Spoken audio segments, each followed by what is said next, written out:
What's up, everybody? It's another episode of Operation WiseDome. Today is Saturday, May the 17th. You know, we have this every Saturday from 9 a.m. to 12, but sometimes it goes longer. Actually, it goes a lot longer almost every single time. We have a lot of great people in here today. It's loading up. The chat is loading up. But we got a really special guest today, but I'm not even going to announce that yet. I'm going to wait just a little bit. Couple of announcements this week. We've had quite a few dismissals. This week we've actually completed and developed quite a few complaints. We got a lot of complaints rolling through right now. I think we just developed ties this week, which his is looking pretty good. I think he's got to get in here and do some edits.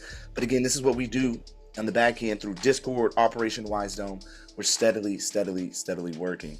And something that's just great with everything that we're doing is once we get the dismissals, that's when we move forward, y'all. We move forward in all capacity, because again, we are the highest of authority, right? So when we're moving forward in such a way that is very, very, very detailed, very thorough, and really just breaking it down in each and every way. And I'm just very proud of Ty, because Ty went in and he stood on his jurisdiction, said it 3 times. And what, I'm just gonna ask Ty to unmute real quick. Ty, what they say after you stood on your jurisdiction 3 times? Well, they wanted to go and talk about the motions, and I just said, I'm not here to talk about motions. I'm here to either get this jurisdiction on the record or not. And then she just went to the motion, and she said, I'm dismissing based on this motion. She didn't want to deal with the jurisdiction. That's what I think. Yeah, most definitely. Another thing too is Thomas. Thomas had a situation where he's had both of his tickets in a municipal court. Where Thomas at? Let me get Thomas real quick. Where you at, Thomas? Thomas.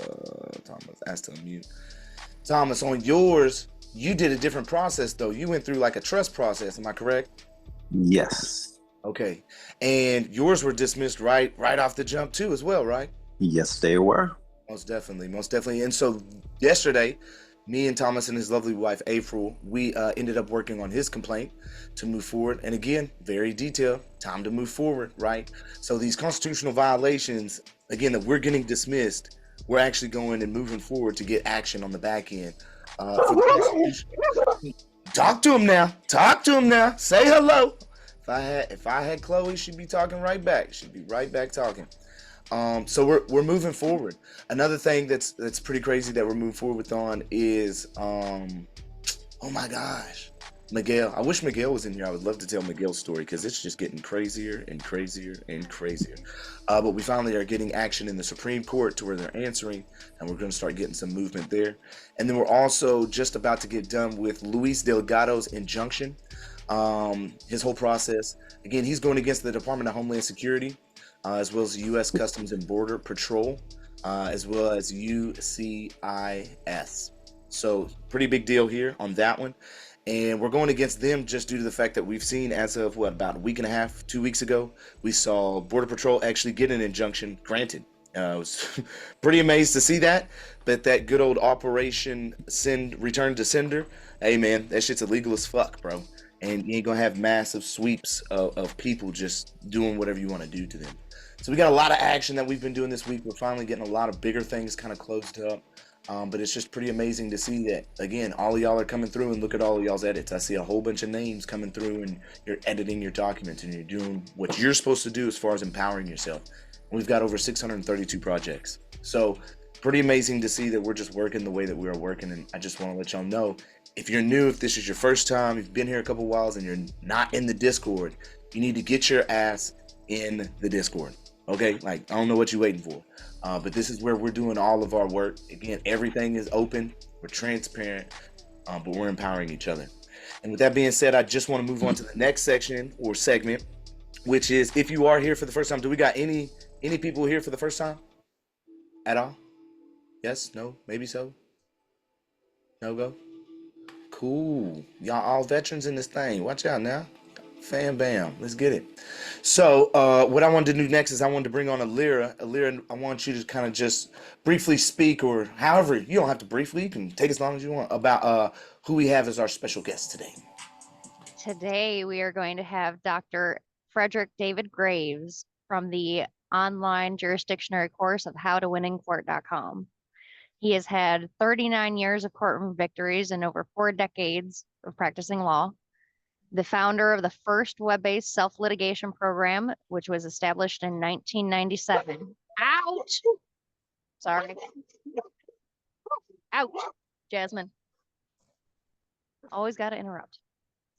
That has self-empowered tens of thousands of pro se champions worldwide. He is the author, sailor, engineer, and tireless Jasmine advocate for procedural mastery, and he's still teaching daily at the energetic age of 82. I personally have been taking his class for a while now, and I love it. It is really good for teaching all the basics, and it explains things in such an easy to understanding way. There you go.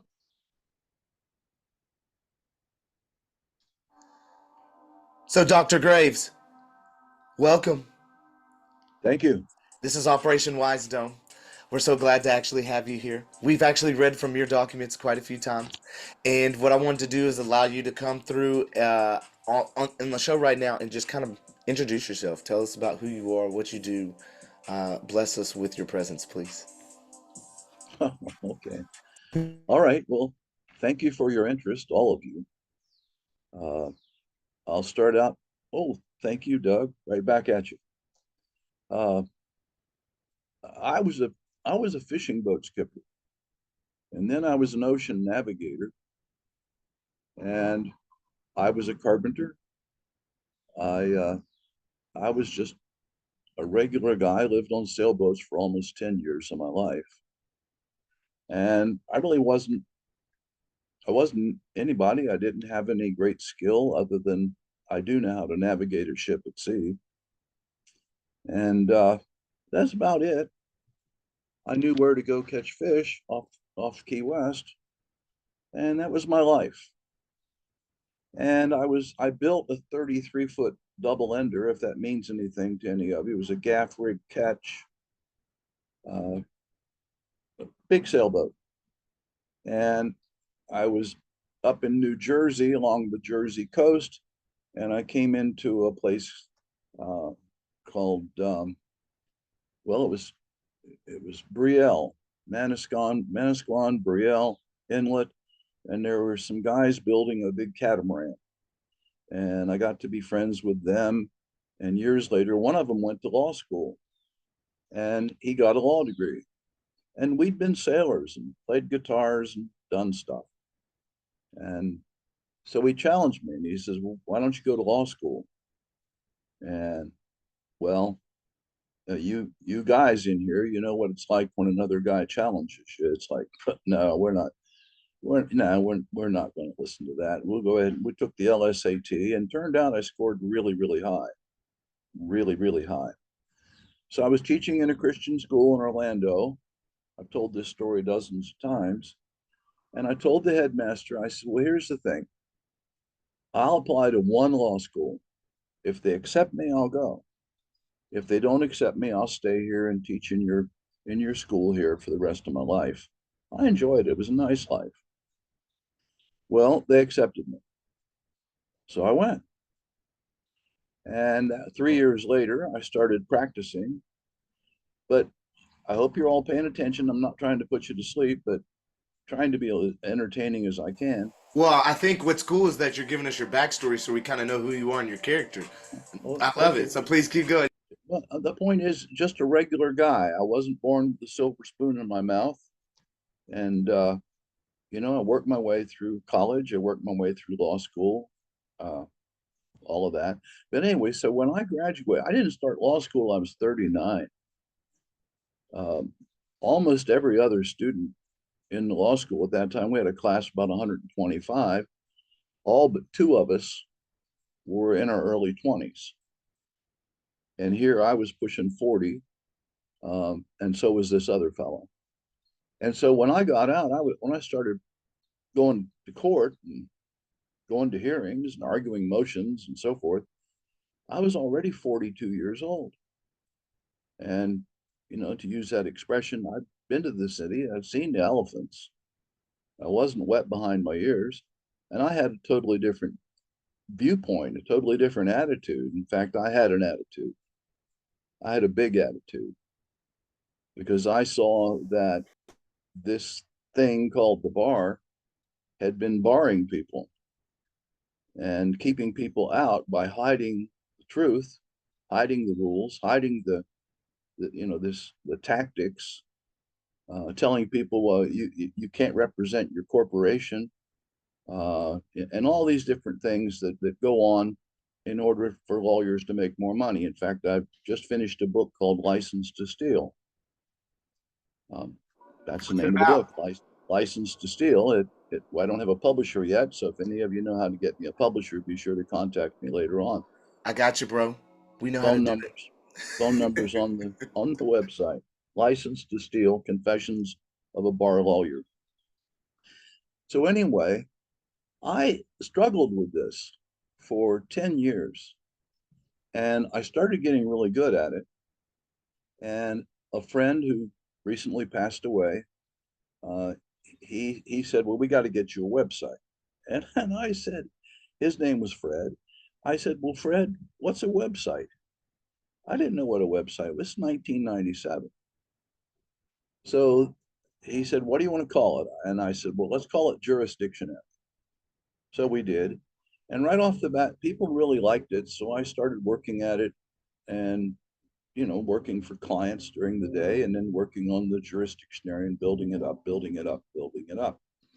Now, one of the things that I know most of you will know and agree with is that the best way to learn something is to teach it, to write about it. And in the process, over 30 years, that's a long time, over the period of 30 years, I've kind of come to see that all of this that you good people struggle with, that you should have been told in elementary school, that before you graduated from high school, you should have been explained, well, how do you do a deposition?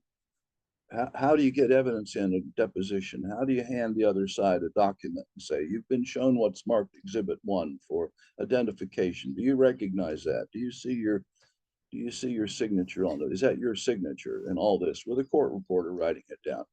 This isn't rocket science. Right. And the longer that I've been doing this, the more I see clearly it isn't rocket science. And as I say this to you, it comes across to a lot of people. They say, oh, he just wants to sell his course, blah, blah, blah, blah, blah. And those people can go pound sand, because the fact is, I want to see America wise again. I Right. want to see the American people equipped with the knowledge that's been kept from them all these years, but no longer can be kept from them because we have the internet. Let's go, Dr. Graves. Let me take a little sidestep here. And I'm just telling you a story because I really don't want to answer your questions about your cases, because I'm not going to do that. So let me just keep on. So 50 years ago, before the internet, if you wanted to win a case, you had to know what I teach, the rules of procedure, the rules of evidence. You had to understand a little bit about common sense tactics. You had to know that, but you also had to know the law of the case. If you had a dog bite case, you had to know, all right, well, if you're in Indiana, what is the law about dog bites in Indiana? It has to do with, was the dog on your property? Did your child go over to the other person's property? Did the dog have a proclivity for biting people in the past? What does the law say in Indiana that would give you what we call, and this is really important, next 3 words, a cause of action? What would give you a cause of action? That's right. I need that nature and cause. All Where's right, the cause of nature and action. cause? So the law of the case is something you would have to know. Well, if all you had was the county law library, and you walk in there and nobody's ever taught you anything, had thousands of books, where are you going to go? How are you going to start? You don't know. Nobody told you. So you needed a lawyer. Now, as of about 27 years ago, you don't need that anymore. You go to Google and you put down Indiana dog bite rules, dog bite cause of action. Boom, there it is. Now you know what the elements are for a dog bite case. You don't have to know about corporations. You don't have to know about trusts and wills. You don't have to know anything else about the law. And now I'm getting to make the point, and boy, I hope all of you are paying attention. Not only do I hope you're paying attention, but I hope you're going to tell other people that what I share with you is it's dynamite to make America wise again. You have to know how to write a pleading. You have to know how to write a complaint. Or if you're the defendant, you have to know how to write an answer and affirmative defense. If you've got other people involved, you might have to write a cross-claim, a counterclaim, a third-party complaint. But all of this stuff is so incredibly simple when you see it the way I explain it, that somebody else could have explained. Your fifth grade teacher could have explained this to you. I mean, we were diagramming sentences in third grade when I was a child, and of course they don't do that anymore. And that's another reason why, sorry, I'm going off on this path here, that when enough of you understand what I teach, that nobody else teaches the way I do, because I stick to the rules. I don't go off on some argue about this or argue about that. No, it's all about 50 pages. That's it. And I teach you what those are and how to use them tactically. Well, when you have that knowledge, and now you got a problem somewhere. You know how to file a pleading. You know how to use your 5 tools, we call them discovery tools, 5 tools to discover evidence and get it into the record. What are those? You know how to write a motion with a wherefore clause. What are those 5? Well, request for admission, request for production, interrogatories, depositions, and court orders. Nice. Perfect. That's it. That's it. Yep. But you didn't know that. And 50 years ago, you didn't know that either. Then you could have looked up the rules of evidence. You could have looked up the rules of procedure, not many pages to read, but you wouldn't have any way to find out what's the law of the case. Every case has different law. One more story. I had a case, a fella's boat caught fire at the marina. And it turned out that, what do? The boat caught fire. Who did it? Who knows? But we found out that there weren't enough fire extinguishers, that the statute required fire extinguisher. I know it was every 300 feet or something along the dock.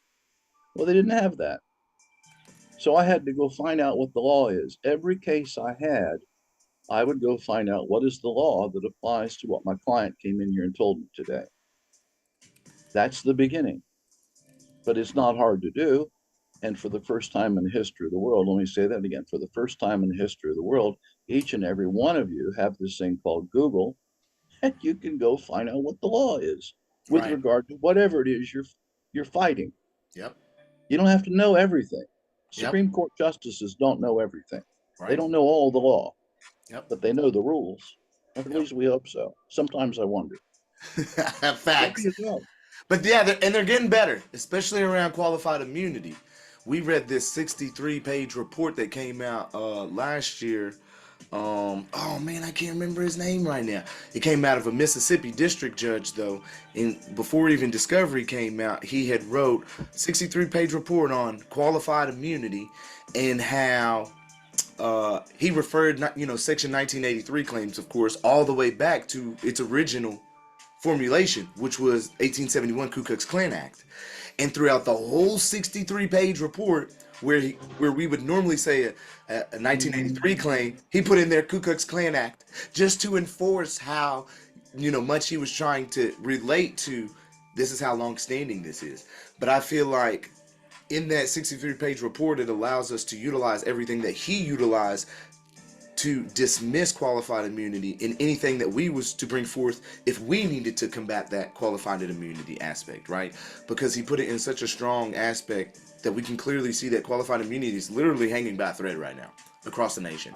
They're getting dismissed all over. I mean, all over. We just read a report this morning that came out from the Ninth Circuit that I threw out to everybody in Discord, where they're throwing away qualified immunity all over the place right now. It's just it's not standing like it used to. So let me ask you a question then. The first strike rule of evidence.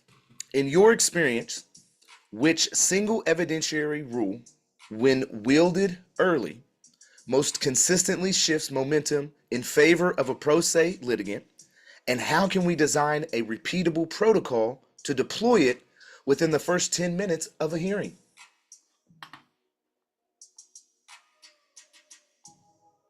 Uh-oh, hold on, Papa, you're muted. Hold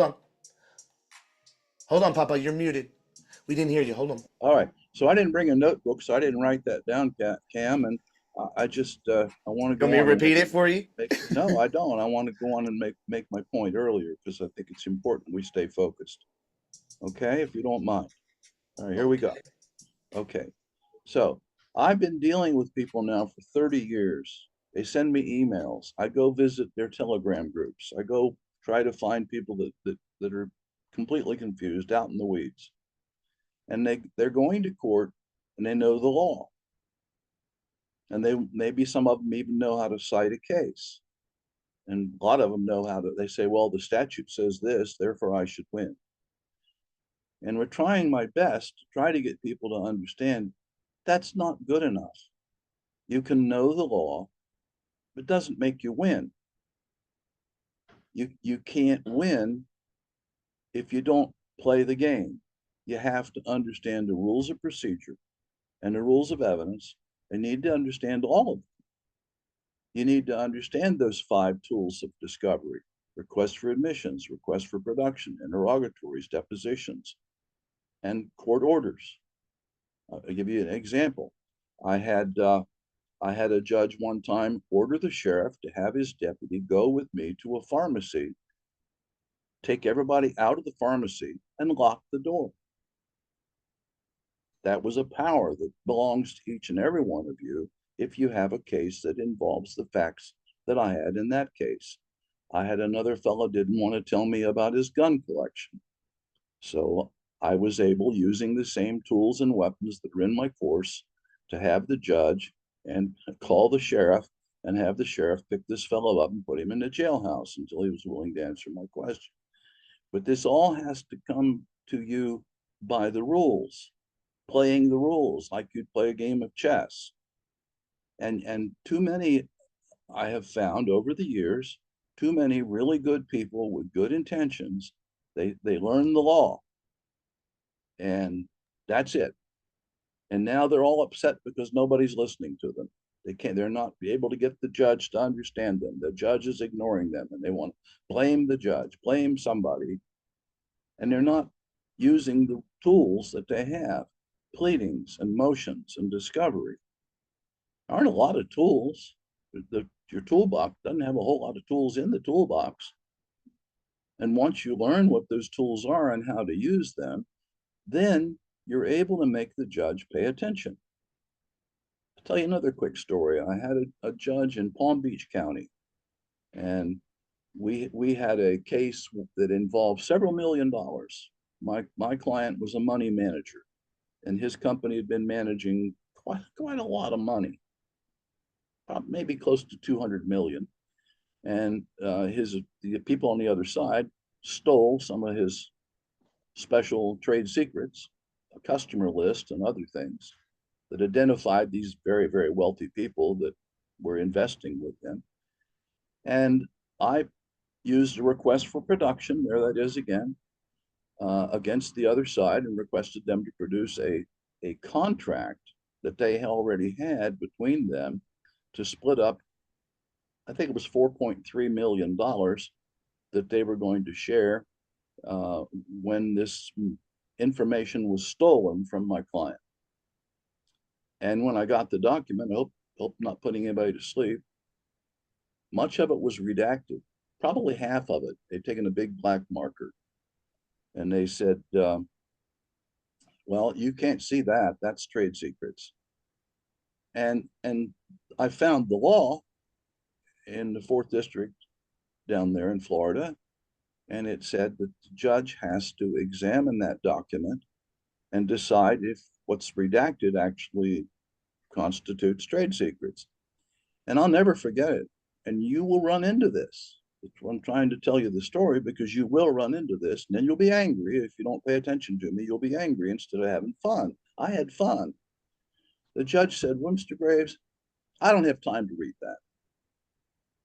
And I said, well, Your Honor, because I do like to call them you. I don't say judge, I say Your Honor. I say, well, Your Honor, you don't have a choice. You have to read it. And he looked all surprised because he was a retired brigadier general. And I said, no, you have to read it because here are the cases in the 4th District Court of Appeal that say you have to read it. So he did.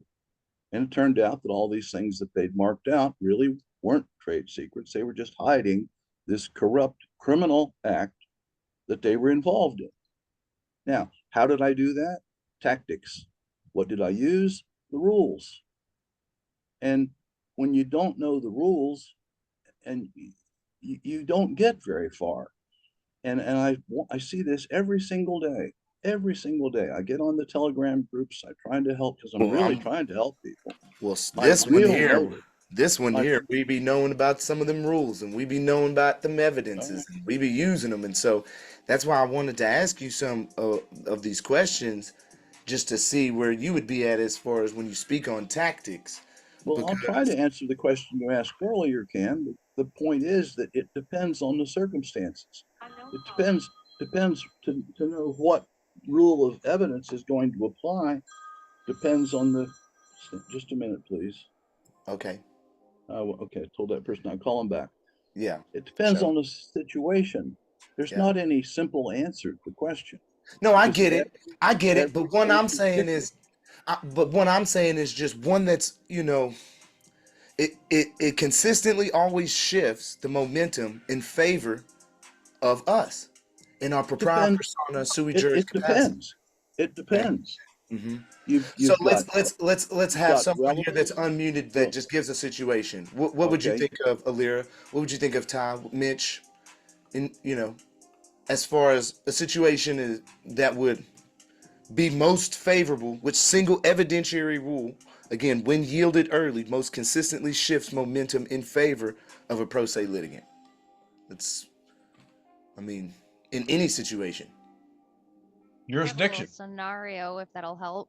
Yeah. Say a court is trying to skip the discovery process and go straight to trial. What would you file in that case? that's not an evidence rule. It's not an evidence violation. And besides, you've got to stop. I'm trying to help you people. You've got to stop focusing on the judge and focus on the fact that on the other side, you've got a scoundrel. 9 out of 10 of them are scoundrels. And he's the one who's trying to manipulate the judge. He's Correct. the enemy. So Correct. you use the tools and weapons and tactics that I give you to undermine that guy. Cut him off at the knees. Oh, okay. But How do we do that? you have to learn it all. It's just like a game of baseball or a game of chess. I don't know, maybe a lot of people don't play chess, but Well, most of you know about you, baseball. you can talk to us in more detail. Okay, you the you take any game soccer, football. If if an NFL team wants to play another NFL team and team A doesn't know the rules of the game, they're going to lose because there's an umpire. Same thing in basketball, same thing with soccer. I was actually a soccer referee for a while. If one team doesn't know the rules, they're going to lose because there's an umpire, because there's a judge. That's what the judge's job is. I run into people all the time. They try to ask the judge what they try to challenge the judge. Well, judge, what's the law here? It's not his job. So right off the bat, you're shooting yourself in the foot. The rules of evidence are really, really simple. Right. And once you understand them, they're like 6 letters. It's 2 R's, 2 C's, and 2 P's. And once you understand what those are and how to use them, and then how to object when they are broken, but to think that there's some way that you can start off a case and that there's some magic bullet that you can use so that you put everybody on notice, we're going to win, watch out for us, here we come.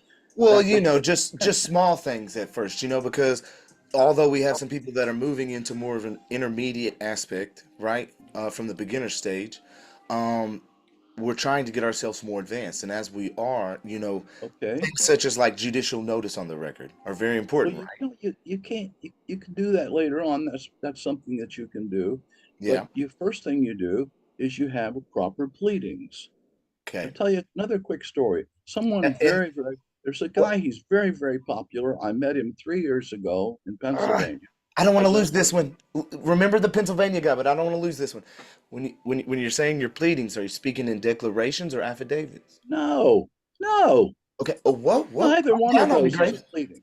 All Okay. right, pay attention, Cam. All right. I'm paying attention now. All right, just slow down. Damn it. No, I don't want to. I don't slow Take down. a That's what you got pill. to. Take a No. pill. All right, All a right. pleading. How about. All right, a pleading. Listen to all the rest of it. I'll help the rest of you want to jump in there. All right, you have a complaint or a petition. If you're the plaintiff, you have a complaint or a petition. If you're a defendant, you have an answer and affirmative defenses. Those are pleadings. Sometimes you have a counterclaim, cross-claim, or third-party complaint. Those are pleadings. This is where you state the facts that you're going to prove to win. Now, it's no harder than that, but I'll say it again because I want you to get it. This is it. If you don't know how to draft a pleading, you're already dead in the water. They're going to wipe the floor with you. Okay? If you have a complaint, it has to state at least one cause of action. A cause of action could be, for example, breach of contract. Breach of contract has 3 elements: that there was a contract the court could enforce, that the contract was breached by an action or an inaction or refusal to act, and that the plaintiff suffered money damages. So you fill in the blanks about that. Yes, the parties entered into an agreement on such and such a date. This is what the agreement said. The defendant breached the agreement by failing to spray the strawberries or whatever it was, and the plaintiff suffered money damages because he lost his strawberry crop. That's a good pleading. And then there's a wherefore clause. And the wherefore clause says something like, wherefore, the plaintiff moves this honorable court to enter an order finding judgment against the defendant in the amount of in excess of $15,000 or whatever it is, and for such other and further relief as the court deems reasonable and just under the circumstances. That's in my course. There are examples in my course of complaints, and there's examples in my course about answers and affirmative defenses, and there's a way to do it right. There's a way that right off the bat, and this will help you, Cam, there's a way to do it right off the bat where you put the shoe on the other fellow's foot. But if you don't do it right, then you're like this fellow I was about to tell you about, who I met in Pennsylvania 3 years ago, who thinks that he's God, I guess. I don't know what he thinks, but he was telling, oh, we're going to do this, we're going to beat them, they'll be sorry, and blah, blah, blah. And I tried to help him. Well, you got to be like that. You got to have faith like that. I You tried can't to down help them him. for having that faith. Well, faith doesn't win lawsuits. Now get that through your head. If you got Clever, enough, if you got enough faith clever to, pleadings, clever pleadings, proper use of the rules of evidence and the evidence tools, and timely objections wins lawsuits. okay, Not faith, not hope, not okay, wishing. okay, yeah, Okay. no, you're right. I feel that. I'm just saying faith in that, as people like us who have no law degrees, like we're coming in on our own capacity, right? So, You don't need a law degree. You need to learn from me so that you do it the right way. right. So you file a complaint and you state at least one cause of action. Because if you don't, they file a motion to dismiss for failure to state a cause of action. Then you can go home, get all angry that somebody didn't do right. Right. Oh my, oh my. Well, But you didn't do it right in the first place. one thing I'm actually honored to say is when I brought forth my lawsuit in December, I didn't get that answer, 12B. So that's pretty cool, because I did get an answer. And one of the tactics I use, since you spoke of tactics, is that I came in with a weak ass complaint. And I'm talking about hella weak. I left things out. I put things not in order on my timeline or in my material facts. And I came in like I didn't know anything, right? Because this is chess if we're really speaking on it. And in that chess move, they answered back weak. and they underestimated me. And so what I did is I hit for an amended complaint immediately, right? Of course, you ain't got to ask when it's within 21 days of an answer. And so what ends up happening is that law firm, because they mainly work state courts, they forgot to answer timely, right? And so they didn't answer when they were supposed to, and they made up a whole big excuse and started complaining and hemming and hawing about, oh, we didn't know, we normally work state court, and oh, he didn't let us know, and it was in our spam email, and all these things. So when you speak of like utilizing the rules and the procedures to go against these people, in that aspect I did file something, but I think now it's just there's no dispute of the facts really as they are. Of course, they're giving excuses in their answers, but there's really no dispute of the facts. So my thing is, wouldn't it just be wise to go ahead and move for a summary judgment? I wish you'd listen to me. I wish you'd understand. My guy. Okay. I wish you would stop thinking you know more than I do. I Because I it's don't not, know what I but don't it's know. not fair to these other people, Cam. It's not Okay. fair to the other people for you to do Wow. this. Wow. Okay? Okay. Let me tell you what summary judgment is. Oh wow. Summary judgment is when there are no You know issues. what? There's no issues. Man. There are no justiciable issues, no genuine justiciable issues. I'm sorry, but I'm just gonna have to mute you, and you're gonna have to go. Sorry, bro. We just don't do disrespect here. Like, I Oh, had to mute you, and you're still muted, and I want to unmute you, but we don't talk down on people here. We give a lot of respect, and we give a lot of honor, and we give a lot of integrity, and we give a lot of empowerment. And that light disrespect is enough disrespect for me to hold back and have to say, whoa. Because we're all here actively trying to learn. And, like this is Operation WiseDome. And to have someone sit here and like dictate like what we're trying to do, like we're bringing you on as a guest and you're coming in and being like, you just kind of need to sit down, shut up, and listen and do what I say and learn from me. But honestly, I'm not a leader here. Everybody knows that.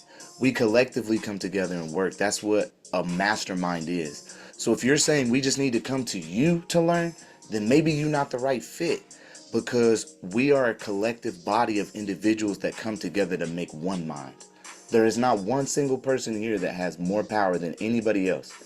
So I'm going to unmute you and let you speak, but I'm going to tell you right now, man, like, don't disrespect me again.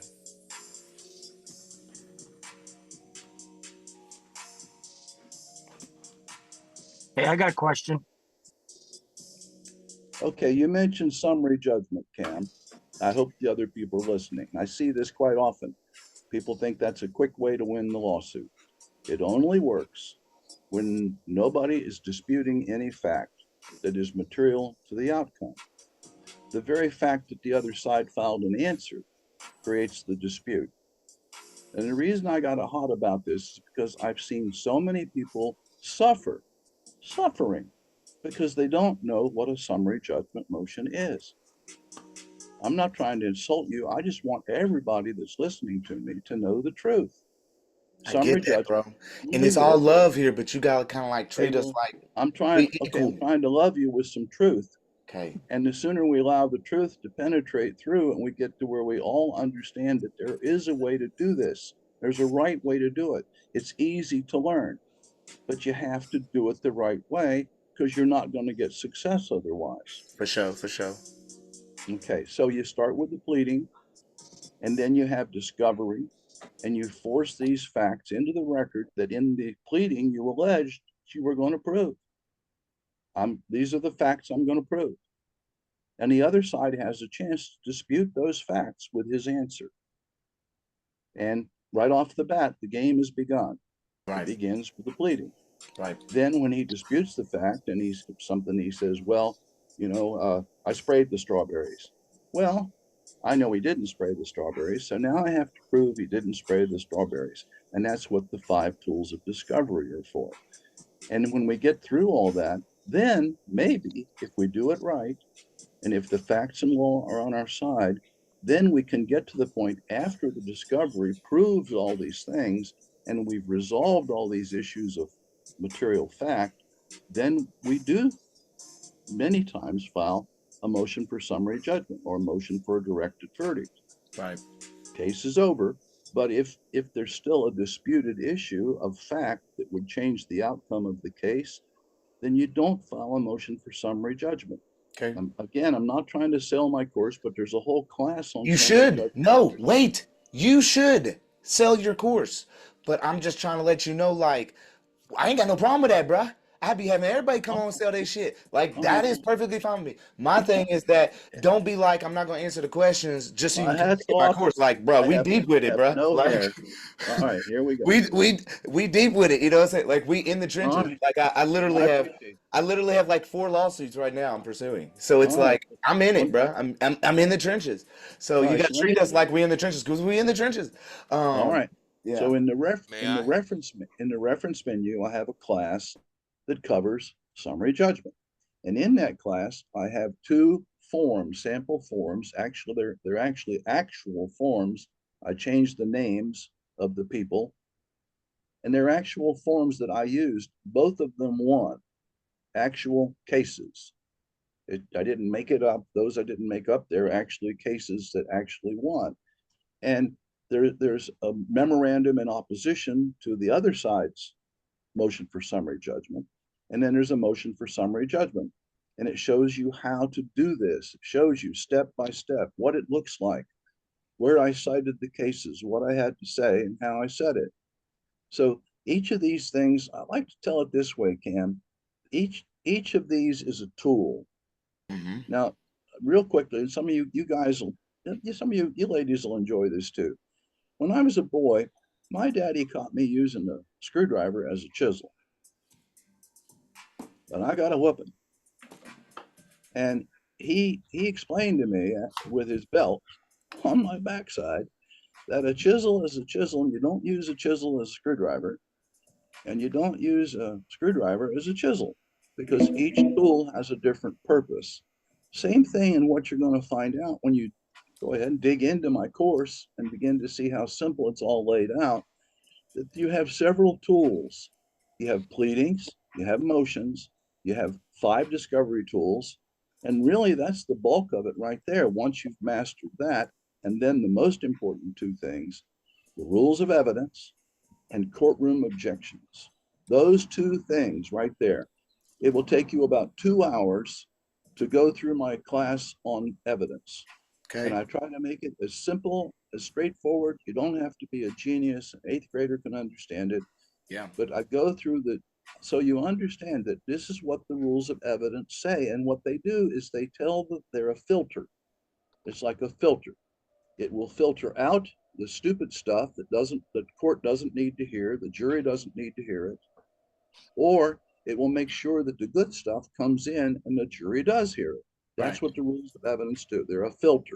Yeah. Then you have courtroom objections. And this is where you have, for example, I'll give you an example. Say that the attorney on the other side asks the witness, who happened to say she's a nurse. Okay, Nurse Nancy, what did the surgeon say when he was coming out of the surgery room? Right. Well, if you're stupid, you'll sit there and let the nurse testify. The jury will hear it, and you will lose your case. Right.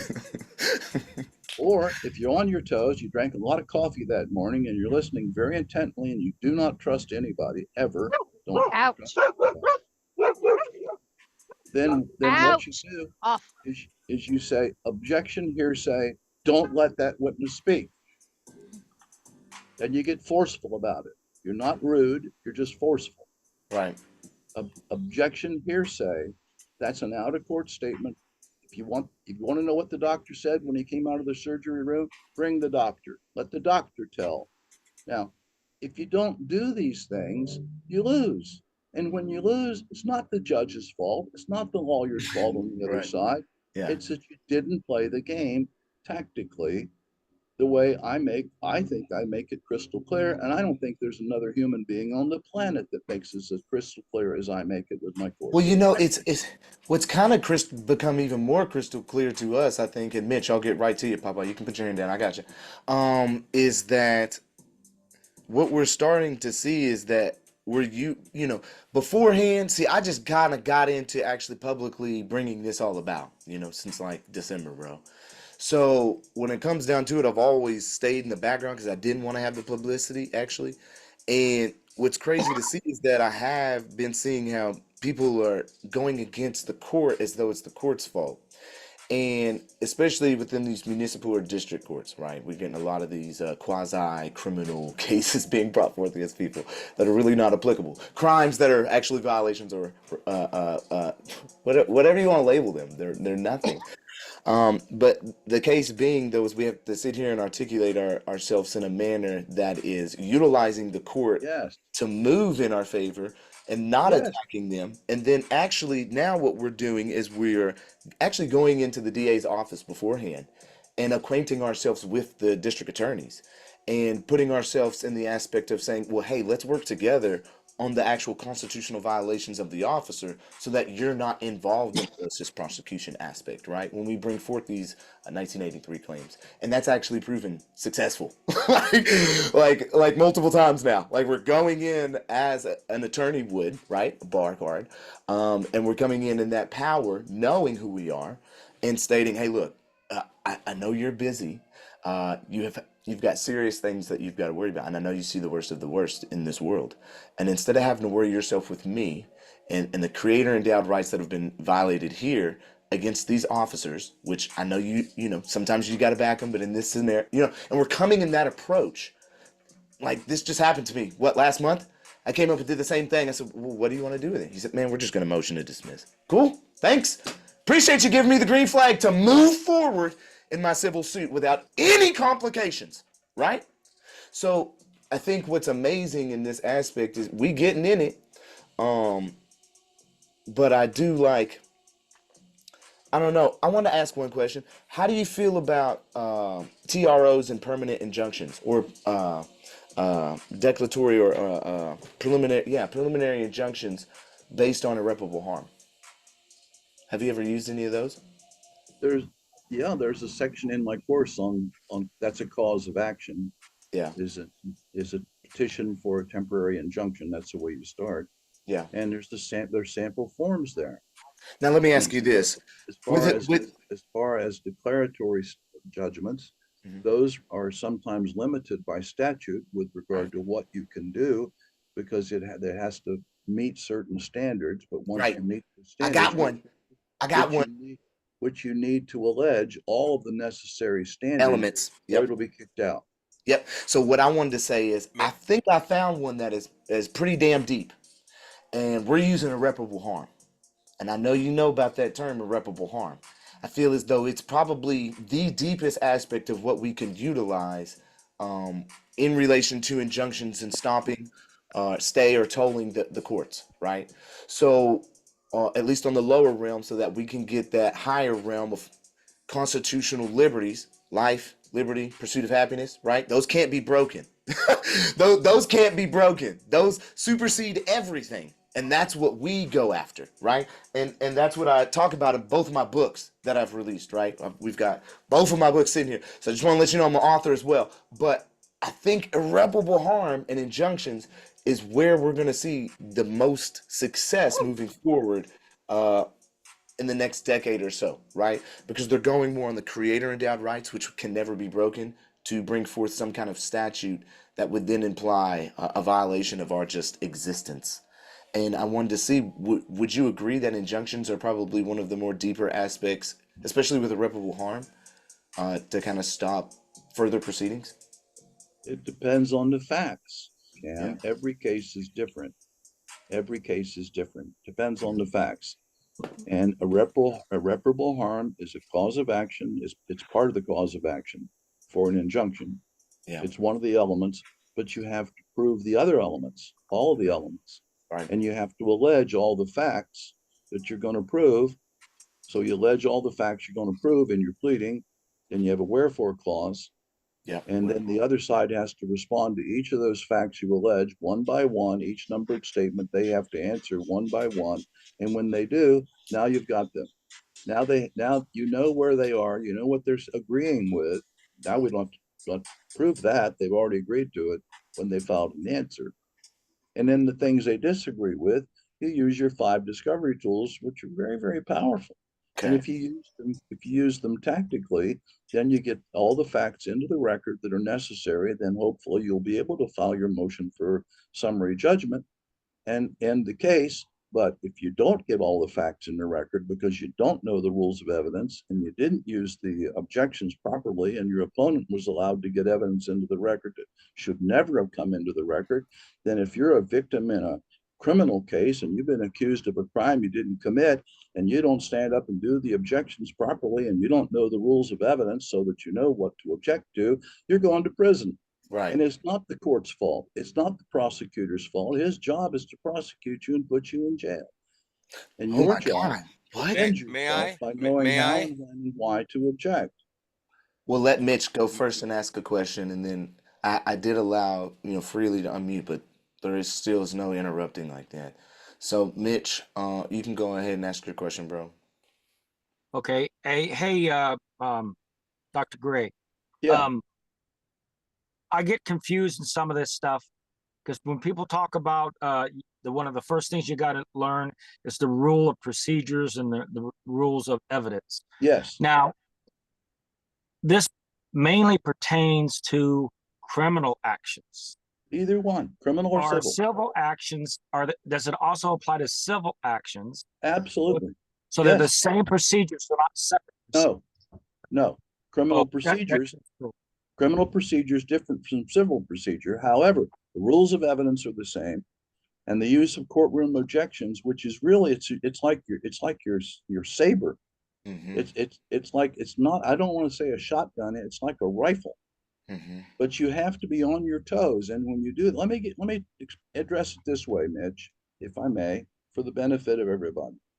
I'll go back to what I just said about the attorney on the other side asked the nurse, what was the doctor thinking? That comes up. People actually do that. What was the doctor thinking?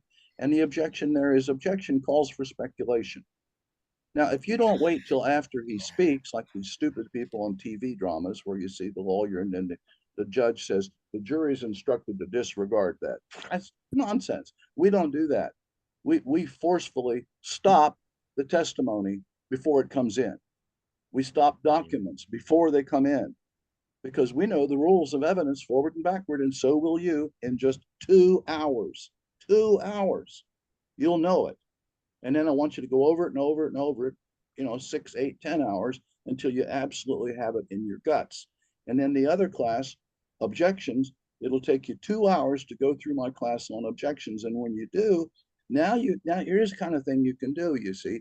All you need to do in a criminal case is to show that there's an alternative theory of the case.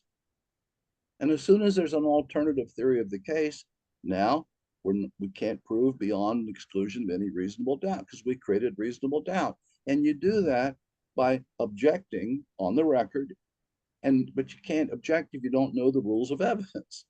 And you can also object to procedural violations. But most of the time, it's a process of keeping the other side from getting his evidence in and then using your clever tools and the tactics that I teach to get your evidence in, usually in writing whenever possible. So it can't be erased, it can't be blotted out, it can't be forgotten. It's in there. And now you win. And that's what I want people to do. I want to make America wise again. I want you good people to stop allowing these high-paid lawyers and rich people that can afford to buy a lawyer and prosecutors that are out to try to become governor to put an end to this. And the people are too unhappy. There's too many unhappy people in this country who are unhappy with my country. I love America. I really do. I love America because I know what America is. America, get me, folks. America's a set of rules. That's what it is. It's a set of rules. And the rules of court are yours. They belong to you. They're fair. They don't favor the bad guy. It doesn't matter how much money you've got, who you are, it doesn't matter. The rules work if you know how to work them. And that's what my course brings to you. Learn the rules of evidence in you're not learning the rules of evidence so much as you're learning about them. You're learning how do they work? What does it mean? What is relevance? What is relevance? What is that? What does it mean? What is privilege? See, what does it really mean? What what are these words? We see them, and I explain that, and I give you hypothetical examples so that you can see it, and you sit down there and you think about it. And please, when you get the course, go through my course really, really slowly. Read a sentence and then stop. We're not in a hurry. You know, sky's not falling. Read a sentence, think about it. And when you sit there and you say, okay, I think I know what he means by that, then go to the next sentence. Don't read it like you read a newspaper. Don't read it like you read a cereal box. Read it one sentence at a time, because really get into that habit. Because when you start fighting somebody in court, Mitch, and all the rest of you good people, you got to read every sentence, one sentence at a time, and think of what does that sentence say? Like Mrs. Edgerton told me in first grade, a sentence is a complete thought, starts with a capital letter, ends with a period. Think about it. And if you will do this and go through my class on evidence, 2 hours, and go through my class on objections, 2 hours, you will be so excited. You will be telling everybody you know that they have to go out and get the jurisdictionary course, because this is the power that you need to put a stop to these crooked SOBs, excuse me, who are running your world. They're running your world because you don't know what they know, or you can't afford to hire somebody that knows what I know. And I'm going to tell you quick, it's so amazing. I never met one lawyer in 40 years that knew how to use affirmative defenses. It's completely explained in my class. It's so much fun. You'll think, wow, why didn't somebody tell this before? But it's so easy. It's piece by piece. As long as you don't read it like a newspaper or read it like a novel, you'll never get it. You'll just say, oh, this is too confusing. I can't understand it. But one sentence at a time. You read the sentence and you stop and you say, okay, I know what that means. Then you go to the next sentence. It'll take a little bit longer, but you can still do it in 2 hours. And then when you go to court, the other guy starts playing some kind of game, or he wants to get some kind of evidence in. He's got somebody well, Joe Blow was on the corner down there, and the witness says, Harry saw the accident. Harry Jones, he lives in Chicago. He saw the accident. He was right there. He told me that the car was red. If you want to allow that kind of crap to take place, you know, you deserve to go to prison. I shouldn't say that. You don't deserve to go to prison, but why don't all of you people help each other to learn this stuff and teach each other? It's not about your individual cases. It's not just about you.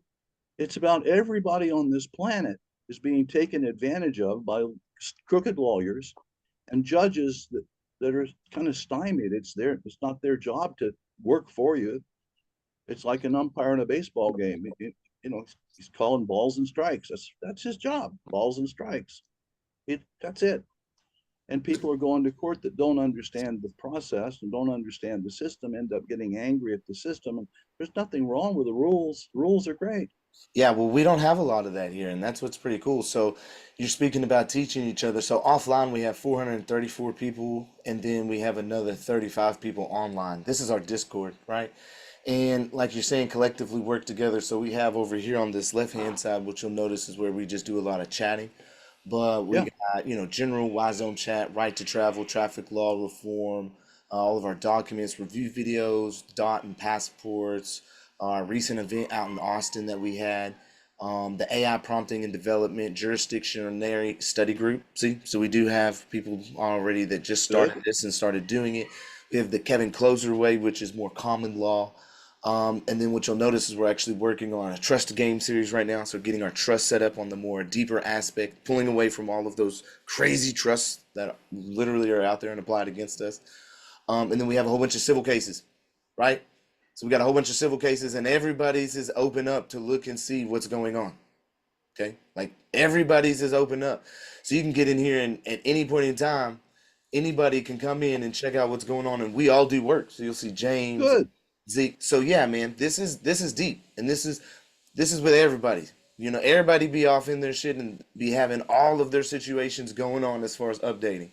So when it comes down to what we doing, like it's very deep. Then we got a whole bunch of criminals, Alira's collective group cases. Like it's pretty crazy, Dr. Graves. So I Well, think, good.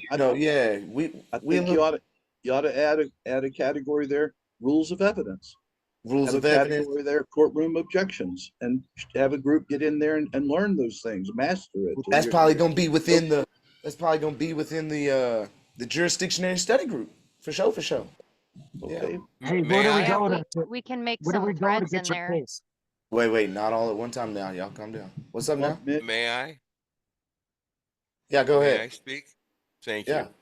Hi, Dr. Graves. This is Thomas Hi. McFadden. Hi, Um, Thomas.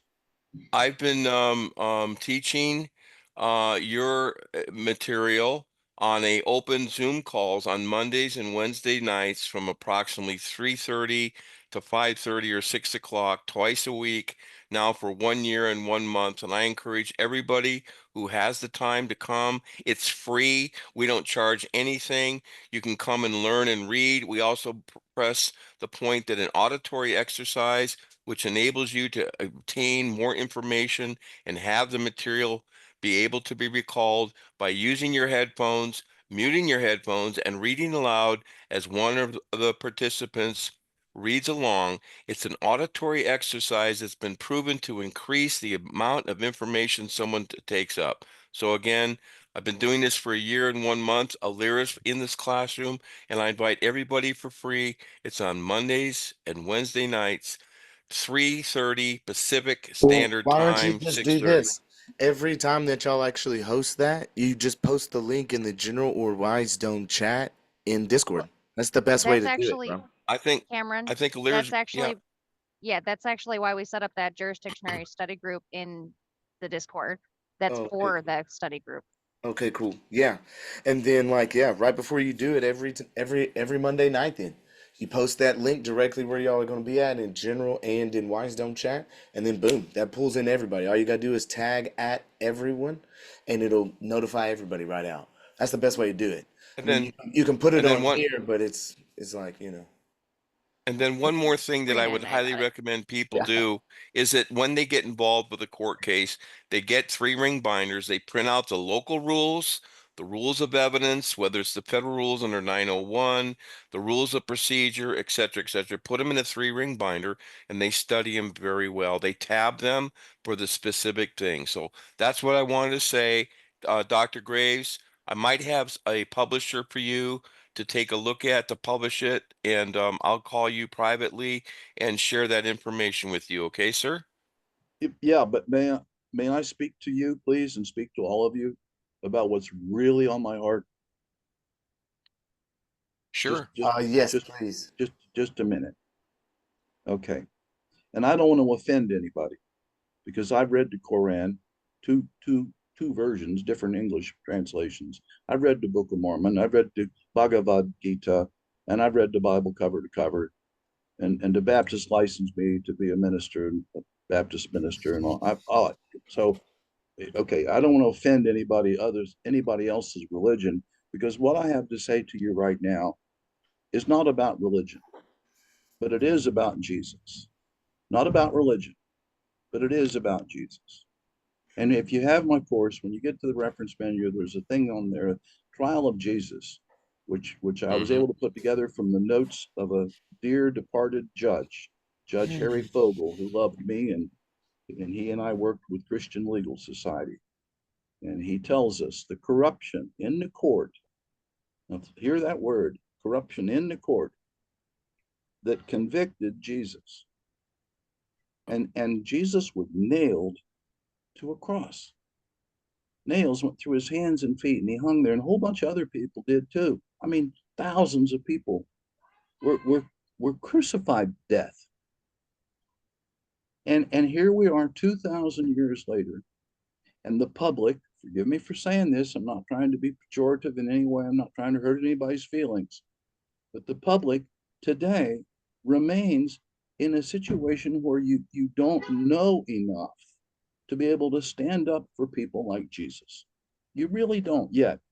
My course will give you a whole lot more power.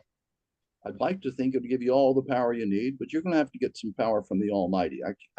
I can't do that for you. But when you know the rules of evidence and you know the rules of procedure, and then when you stop long enough and think, there's my next door neighbor's having a hard time, or this church group over here is upset about what's going on at the school, and you go down there and you say, well, look, if you're upset with what's going on at the school, I know how to fix that.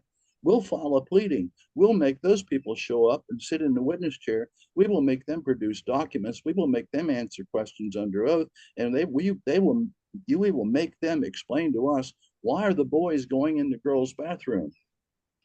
And I can't wait for that to happen. And I pray to God it'll happen before I die. But it's going to take a million of you, not just a few thousand, certainly not a few hundred. It's going to take a million of you to decide that, hey, all this time that this has been hidden, and now we have the internet, and now we have Jurisdictionary, and now we can all learn this stuff, and we can go out and do good. We can do good with it. We can go out there, and when people are doing bad things to other people, and they're treating this group because, these people over there, they've got green skin, and these people over here, they got orange skin, and whatever.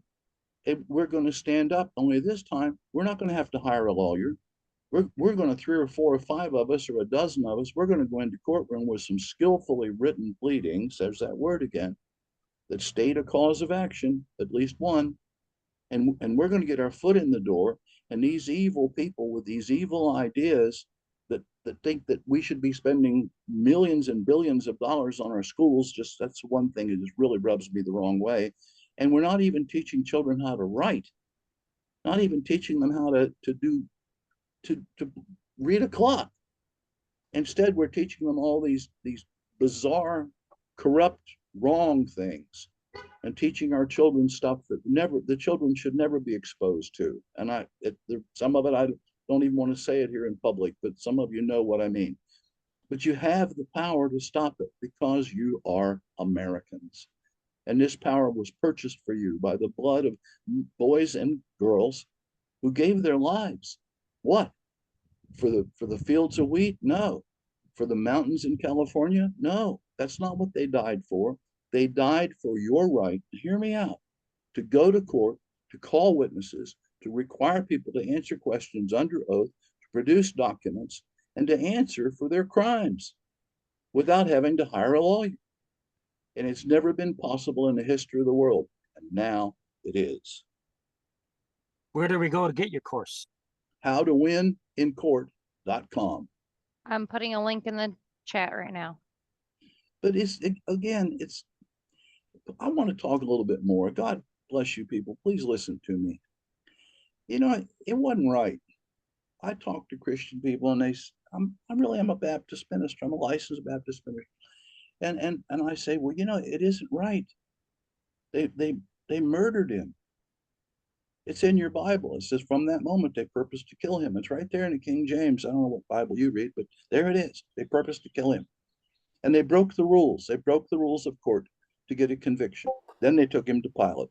Pilate wasn't responsible. Caiaphas was responsible. The high judge of Israel was responsible. And here we are today, and we have millions and millions and millions of Christians who could be standing up for Jesus, instead of thinking that the only thing that Jesus exists for is to answer our prayers. That's not right. We can fight for what's right. We can fight for what's honorable and noble. We can fight for what what that word used to stand for. America. It meant something. It was a spirit. It was grand. It was noble. It was holy. It was sacred. It was hope for all humankind. A world where we could live in peace and safety with each other under law. And you have this power already. You just don't know you have it because you don't yet know how to use it effectively. You don't yet understand the rules and tools and tactics that give you this power to absolutely devastate crooked people. Well, I don't even think it's necessarily even about the rules at this point. I think it's just like Troy said, I'm an American. First off, that's number one. Then, well, first off, first off is I'm a creation of a creator. So there's really nothing anybody can do against me. I don't care what rules, policies, procedures, laws you got in place, because it's all statutes and it's all deprivation of my sacred creator endowed rights in relation to life, liberty, and pursuit of happiness. So everything's pretty much null and void in my opinion, because again, I don't commit crimes, and a crime is harm to another. So A lot of in people my do. yeah, so I live as a spiritual entity and being because I know that's what I am, right? I know I am part of the great creator. I know that my personality and your personality comes, that spark comes from the great creator. And so knowing that oneness and uniqueness of each personality coming together as one again allows us to unify to where we start showing more gratitude towards that great creator, because it's like everybody just lost sight of like that's a real deal thing. Now yes, we got free will and choice, great, that's, thank you great creator for allowing us to have that, but there's also a duty in that free will to be an American. Troy, where you at? You want to go ahead and read that for us? You got, can you go ahead and give us that duty? Because yeah, man, that's everything that we about is actually honoring those who have died for our sacred liberties. And this Give me a land, minute. okay, and this land is very blessed. Like I'm kind of like a historian. I've gotten to the deepest aspects of like what America is, like even beyond mainstream. And one of the oldest names of America is Huehue Tlapalan, and that comes from the Nahuatl or Nahuat language and its people, Nahua, which we already know, like the origins of civilization come from Middle America. And I'm not sure if you know this, but we know this, at least on our side here, that America is the land of the Bible. It was never over there in Israel. It's always been here in America. The Freemasons talk about it in their books. The Rosicrucians freely talk about it in their books. We got plenty of their books now. Like you said, the internet is out. And so we know that America is Atlantis. We know that the African slave trade is not real, and most of those slaves actually come from down in South America and brought up. You know, it's like we know these things, right? So knowing these things allows us to empower ourselves to know that this land and to be on this land is actually very sacred and special, and that we really truly have a duty because this is God's land. This is truly the land of the Bible. And even though it's been retold in several different languages over time, it first originated here in America. And Quetzalcoatl was Jesus. And we know that. Most scholars know that nowadays. So, um, I don't know. Does anybody got any other questions for Dr. Graves? He said some amazing things here. I got to check if my kids are screaming. I have a question for Dr. Graves. Yes, sir. I recently went to court, Cam, it was driving without a license and obstructing officers. And Cam put together some excellent paperwork for me, an affidavit and memorandum of law.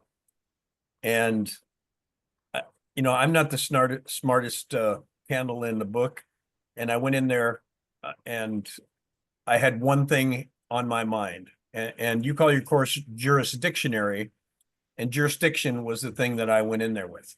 I had all these other motions, all these other things, and I said, if I can't just get them to you know, prove jurisdiction on the record, then I feel like I had something. So that's what I did. And she wanted to, the judge wanted to talk about the motions, and I just kept pounding jurisdiction. You know, do you have I don't see jurisdiction proved on the record. She said, well, I have jurisdiction. I said, well, then give me the facts of the law of what determines that you have jurisdiction. And she couldn't, and we went back and forth with this 3 or 4 times. And finally, you know, she just kept trying to get me to talk about the motions. And I said, I can't talk about the motions until we've established jurisdiction. She said, well, I've already established jurisdiction. And I said, then put it on the record, what, you know, what the law is that gives you. And then she went on to the motion, and she dismissed the case based on the motion. So, I mean, how much do we really have to know, or can we just go in there and stand on jurisdiction? Let me give you an example, please. So the girl that called me and she said, they took my children. Okay. Now she can go in there and argue about jurisdictional till the cows come home. They still have her children. The man that gets arrested, he's locked up. He can go in there and he can say, well, you don't have jurisdiction, but he's still locked up. Or the people that have their home is being foreclosed. And you can argue jurisdictionary until you want, but they're going to take your home away from you. I'm just asking you, please learn all of it. It won't take you that much time. But if you think jurisdiction's all you need to know, sir, I'm not going to argue with you about it. I'm just telling you that you don't know enough. If that's all you think you need to know, you definitely need to get the course, and you don't know enough. So I'm not trying to be rude. I'm just telling you that's reality. I've got a law degree and 40 years of experience of winning cases, and that's the way it works. I can't change that.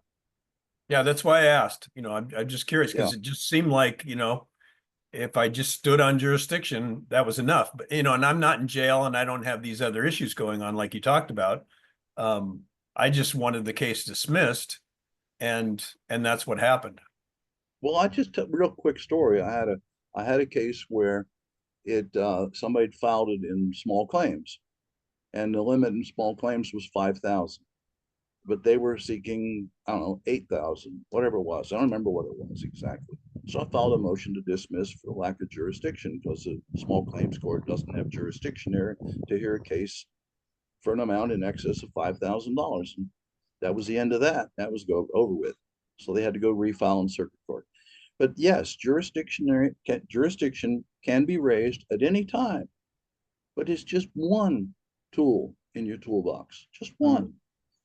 And you need all the rest of the tools, because once the stuff hits the fan, now you got this guy over here, and he's got a law degree, and he knows the rules of evidence, and he is going to lie and cheat. He's going to lie to the judge. I've seen it.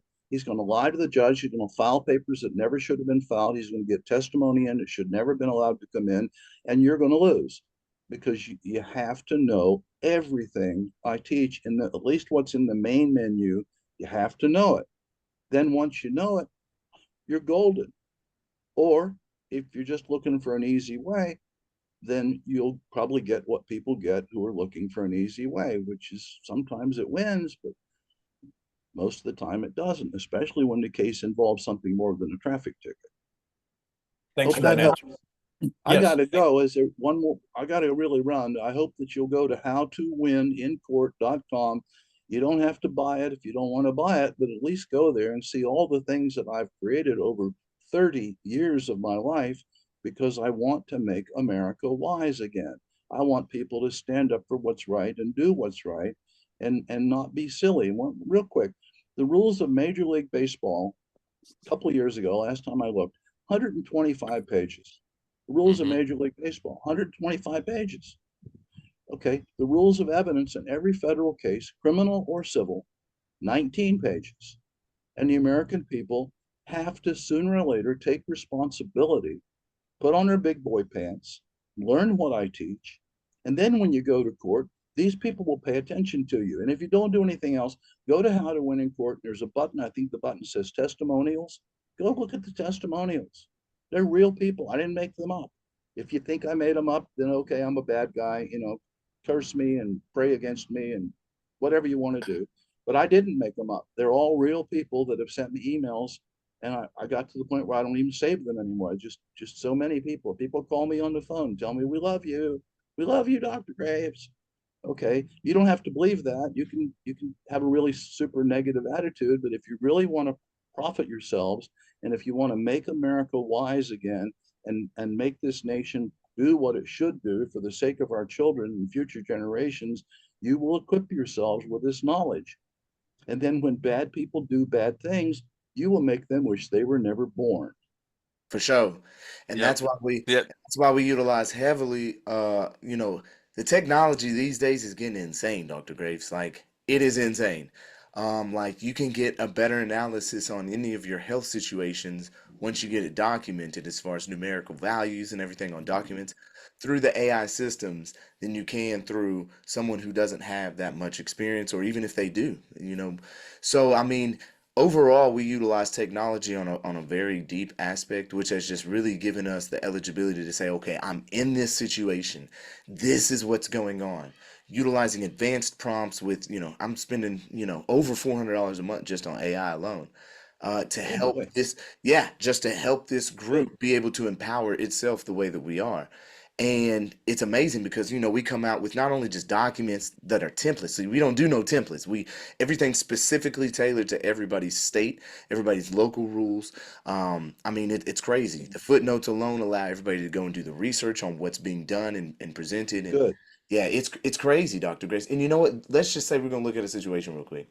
So let's say we get over here into overleaf. I'll throw this up big, and let's see what we got going on. Like, here's a verified motion in TRO for a preliminary injunction, like I said, where we're going against Department of Homeland Security.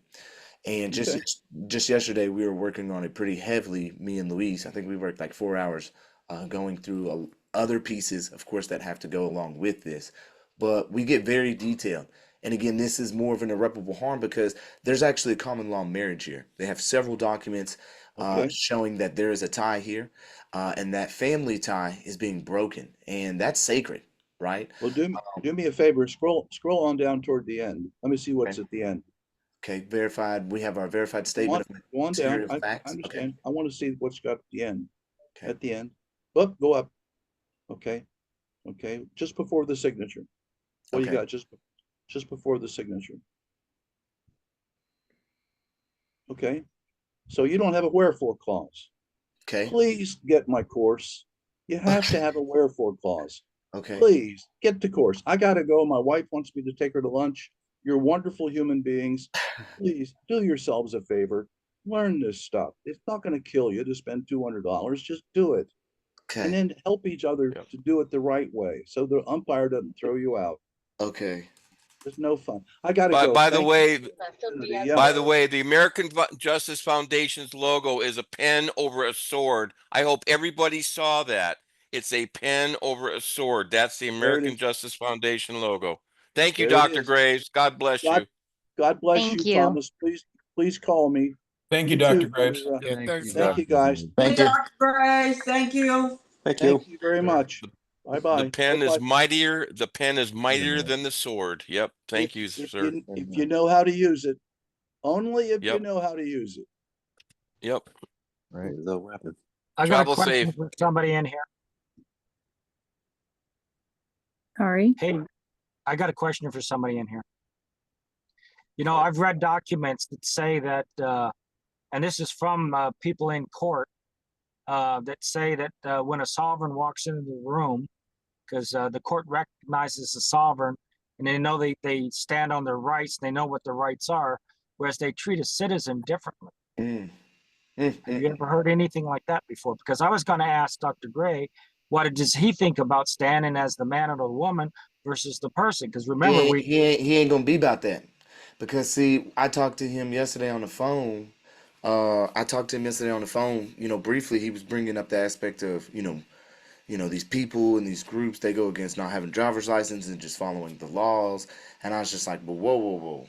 I think that'd be the only place that we kind of butt heads is because we do stand up on those rights because we know the deeper.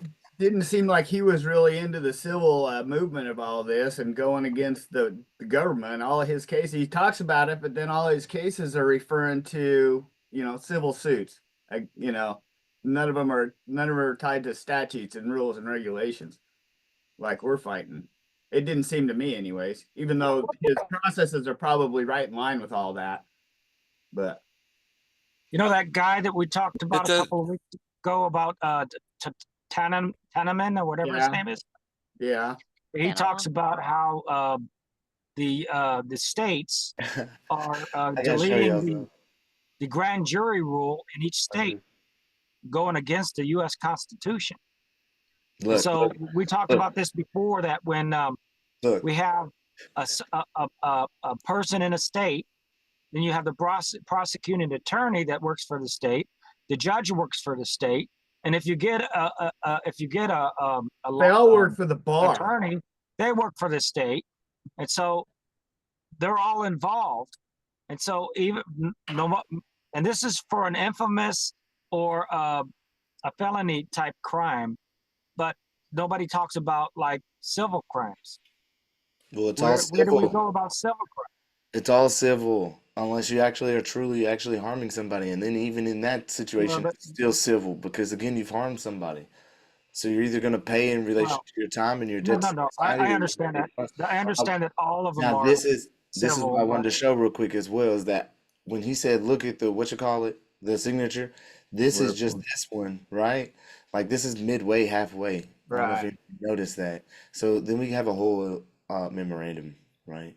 So, um, and then more relief sought. So I don't know, maybe if I could have, now he says wherefore clause. Now, if I was to That's add the a relief sought right wherefore, there that you just had above you just there. now if I was to say, okay, well, I'm going to throw in his wherefore clause, I just formulated one real quick, right? So let's say we're going to do that. Now, does it come and relate to anything close to what's already put in here? Wherefore premises considered. Yeah, there you go. No, Respectfully moves petition. See, it's the same thing as our relief sought, Oh, based okay. on the foregoing facts. Yeah, Immediate. Right? wherefore and relief are the sought are pretty much the same thing. See, so I didn't even get the eligibility for it to show him this, but yeah, he already on my ass talking about, like, oh well, uh, you need to just get my course. It's like, bruh, we doing this, man. Like, chill, bro. Yeah, he don't He understand he what do license it his way, is. He didn't know so who he was getting into when he got in with us. He's just going through his But routine. it's okay because Papa Bear old school. He don't Yeah, get oh, yeah. like how badass the AI is now, bro. Like he don't get it. He don't get it. We've built over 3 complaints this week, and I think maybe some of the footnotes could be removed from some of these complaints. But other than that, they're pretty lengthy complaints. I'm talking about 33-page complaints. You know what I'm saying? 30-some page complaints. So we really out here getting on the details and getting our complaints like on par, ready to go, and people getting prepped, bro. And that's what's cool about this whole situation. So I don't know why. I think there's just been so much damage over the years from these groups trying to do all this other shit to just instead of just like I always say, learn the procedures, right? Learn how to utilize the doctrines and rules against them, beat them at their own game, and hold them liable. So exactly what he's saying is what we're doing. I think we're totally in agreement with that because He ain't I'm never not. met he ain't never met some motherfuckers like us. No, Already did it. he ain't. He ain't. um, He ain't. And that's real truth, may I, though. may I, That's real truth. may McFadden. I? Well, it depends on what you're may eyeing because you come on in May I and you'll go like over in left field to promote something instead of being on topic. I've noticed. Like, so what's up? What's you may and I? I'm not Dead trying to ass, promote bro. anything. All Okay. I'm saying is that when you have a 33-page pleading complaint, that's way overboard. I mean, I've seen within the It last depends. It 5 depends. weeks. It depends. See, because like I just said, see, you didn't catch what I said though. I said there could be footnotes that could be removed, right? So what does that mean? If there's footnotes that could be removed, what could that possibly mean? And I'll show you. Rather than just talk, I'll show you. What could that mean? Well, what that could mean is half of the page is getting taken up by footnotes. Uh-huh. Okay, so do you think it would really be a 33 page? But this also includes, pages such as your civil cover sheet, right? Your title sheet, right? Because we go in, bro. We get Yep. really precise with what we're doing to where it's really pretty. But then you got all these footnotes that are taking up half the page. So is it really a 31-page complaint? No. Do we have double spacing a little bit more than maybe we need to? Yes. Is it on legal paper formatting? No. So you see what I'm saying? Hey, Cam, Yeah. Yeah. Oh, I've actually read court case saying that judges were complaining that the case was too long, and the Supreme Court said it doesn't make a difference. This guy had a case papers for the court of 128 pages, and it didn't make any difference. Oh well, of You course. have a right, Come on, man. Look, so let's go and look at the Bundy. Where's the Bundy? Come on, yeah. man. What the biggest What I fucking want to court say to case you is, in America, bro? Please yeah. don't. Like, come on, man. This is what was filed, bro. It's fucking 417 pages. No, that's what I'm saying. It doesn't make a difference. You're right. Doesn't fucking make a difference, bro. Right, Your exactly. evidence and your complaints and what you're bringing for this is a complaint for declaratory and injunctive relief and a cease and desist order and a protective order for the ratification and vindication of the United States Congressional Act of 1866 juxtaposed against the Antiquities Act of 1906. Again, this was against all of these fuckers, bro, and it still is. It was just brought forth on September 5th of 2024. I need to check Yeah. what's going down with Yeah, this what's bit. you have an update on that? Nah, I mean we can go look up the cake. There it is, right there. I was just saying the court can't complain about how many pages you have in your documents. Fuck no, they can't, bro. Question, sir. Yeah. But I what I wanted wanted to, to say to you is I've been watching all your videos, and you show some videos when you go to court too. you're like in and out of there. The last one you did where you stood on your ground on jurisdiction, and the judge was going to reassign you another date. And the very next day you got a letter, you showed the letter that they dismissed the case. That was awesome. But that's not just me. That's everybody right now. Like No, but everybody's but getting you're the one dismissals, making the bro. videos. You're the one making the videos out there and showing people that you've been doing it for so long, and you've been in and out, and you're really learning how to do it the right way. Well, we're all just really enforcing our rights, bro. We're just learning what we should all know, again, which is that you are a creation of the creator, bro. There's nothing else more to it. If you ain't hurt nobody, then there's nothing to talk about. Yeah. Question, Every Ken. time you call me a bro, I feel They got look, this one I'm from old school. so it says it got dismissed on March 26th. Wow. Is therefore ordered that this case is dismissed without prejudice under FRCP. You can download it. Hmm. And Let the order real dismissing JO case in. under FRCP. On February 14th, the court notified the plaintiffs that this case would be dismissed under Federal Rules of Civil Procedure for failure to serve the defendants if prompt action were not taken. Oh, that's of their own volition then. That notice advised that this action may be dismissed without prejudice unless proof of service is filed with the clerk. Wow. I don't know why they wouldn't do it. Requires service of summons and complaint to be completed within 90 days. Damn. Did someone die too? Did someone else die and not file this? Like, what's going on? That's pretty odd. Well, if you look at the top, it says Little and not Bundy. Well, because Little is the one that was bringing it through his trust. But the original filing said Bundy on it, didn't it? Michael Little. No, and it says Little. Oh, and then Bundy. Yeah, it would just be an et al. So, including all. Yeah, Michael Little and Bundy. Yeah. So, yeah, that one got dismissed based on them not filing. That is so crazy. And then, Who knows what happened, man? well, you can know by just coming in here and reading and downloading. No, I them. mean like if they got threats, like people showing up at their houses or something. Well, I'm sure Because we they could. dropped the ball. They dropped the ball. So that's What is the other platform that they use? Rumble? Dismissed because of not filing? I don't know. Yeah. Without serving properly. Well, the So- main guy died, the one that was doing it all.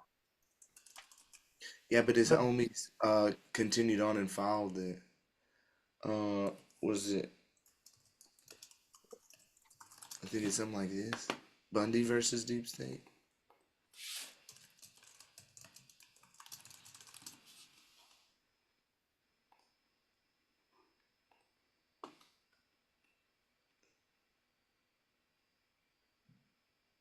Damn, he hasn't been posting much either, huh?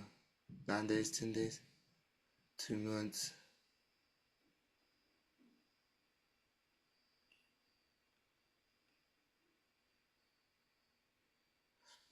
Not seeing much. 6 months, see? Nothing. But what's weird is it's not even showing the videos that he did. This one.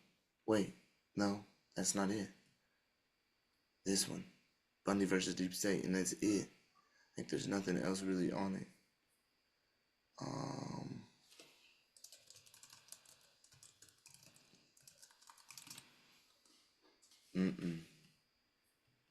No, nobody's covering it there.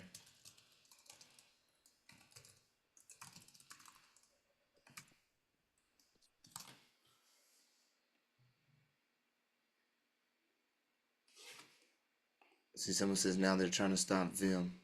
That's the guy, this guy that's making campaign created by Vim. He only raised $130. Vim Miller was the guy I was just looking at his videos. Brandon Joe Williams actually talked to Vim Miller. He had him on his show. Oh, y'all quiet now. Y'all want to talk, huh? Man, I was trying to say something. Cam, question. Yeah. Is it better to have your document short and sweet rather than being long? I'm gonna hit. Watch this one. I'm gonna hit a Dr. Graves down y'all's ass on this one. It depends on the situation. Yeah, I was just thinking that. My boy hit. He kept saying that. That was his go-to. He was like, It depends on the situation. I'm like, bro, just give a situation and answer, bro. Golly. Yeah, it depends on the Uh, situation. I wasn't Depends here on for the that. situation. The Depends on time the difference. situation. That's why. No, yeah, it does depend on the situation. Because if you really need to get detailed, you need to get detailed, bro. Um, I would say like when it comes to certain types of complaints in relation to how many defendants you're gonna have in the civil suit. Like if you have a bunch of defendants, of course you're gonna have a bunch of details and material facts that you need to put in to the record. And so if you're moving forward first in that manner and you want to be in power, if you're going to state your material facts and truth as you've seen them, the court must take every statement that you put in with material facts as truth until the plaintiffs, or should I say the defendants, rebut that with proof. Right? So your Yep. statements are taken literally as facts until it's rebutted, and they have to rebut that. And that's why I think, like, even like Homeboy talking about like rules of procedures and all that, like what we got to remember is that we're the highest of authority. And so, really, those rules of procedure are not even applicable to us in a sense until even jurisdiction's been found. And until jurisdiction's been found, there's really nothing else to fucking talk about because we don't have to abide by shit. We're there under duress, special appearance, not generally. Like it's under all of threat that you're gonna fucking harm me when I haven't harmed or did anything. And it's all Gotcha. without even consent or contract. So yeah, like we it's deeper with us, bro. So getting to that point. So this is the way you put it out is basically if I'm the plaintiff bringing a claim against somebody else. Yeah. So all right, now I'm the defendant, and somebody's bringing a claim against me. Will you rebut the Do I have to presumptions? make that Will you rebut the presumptions by bringing forth like an affidavit? perfect? All right, so I'm on the right path because I Yeah, just got pulled over if you the bring other forth, day, broke my window and everything. So I'm about yeah, to go to court Friday, the 29th. yeah, if you bring forth a really strong affidavit, man, it's kind of hard for them to really like. It's really hard for them to do anything. Like Yeah, I your was trying to lock in affidavit with is you, strong. man. I sent you a message. I don't know if you got it. Uh, I Shaha, where, where, yeah. Yeah, but we do all kinds of affidavits, man. We got, I mean, Hector's affidavit we just did recently. I love Ocasio's. Ocasio's is a really good affidavit. He got an affidavit of fact.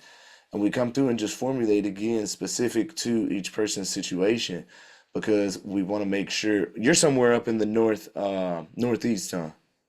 Yeah, I mean, I'm in Connecticut right Yeah. now. Yeah, I can hear it in your voice, your accent.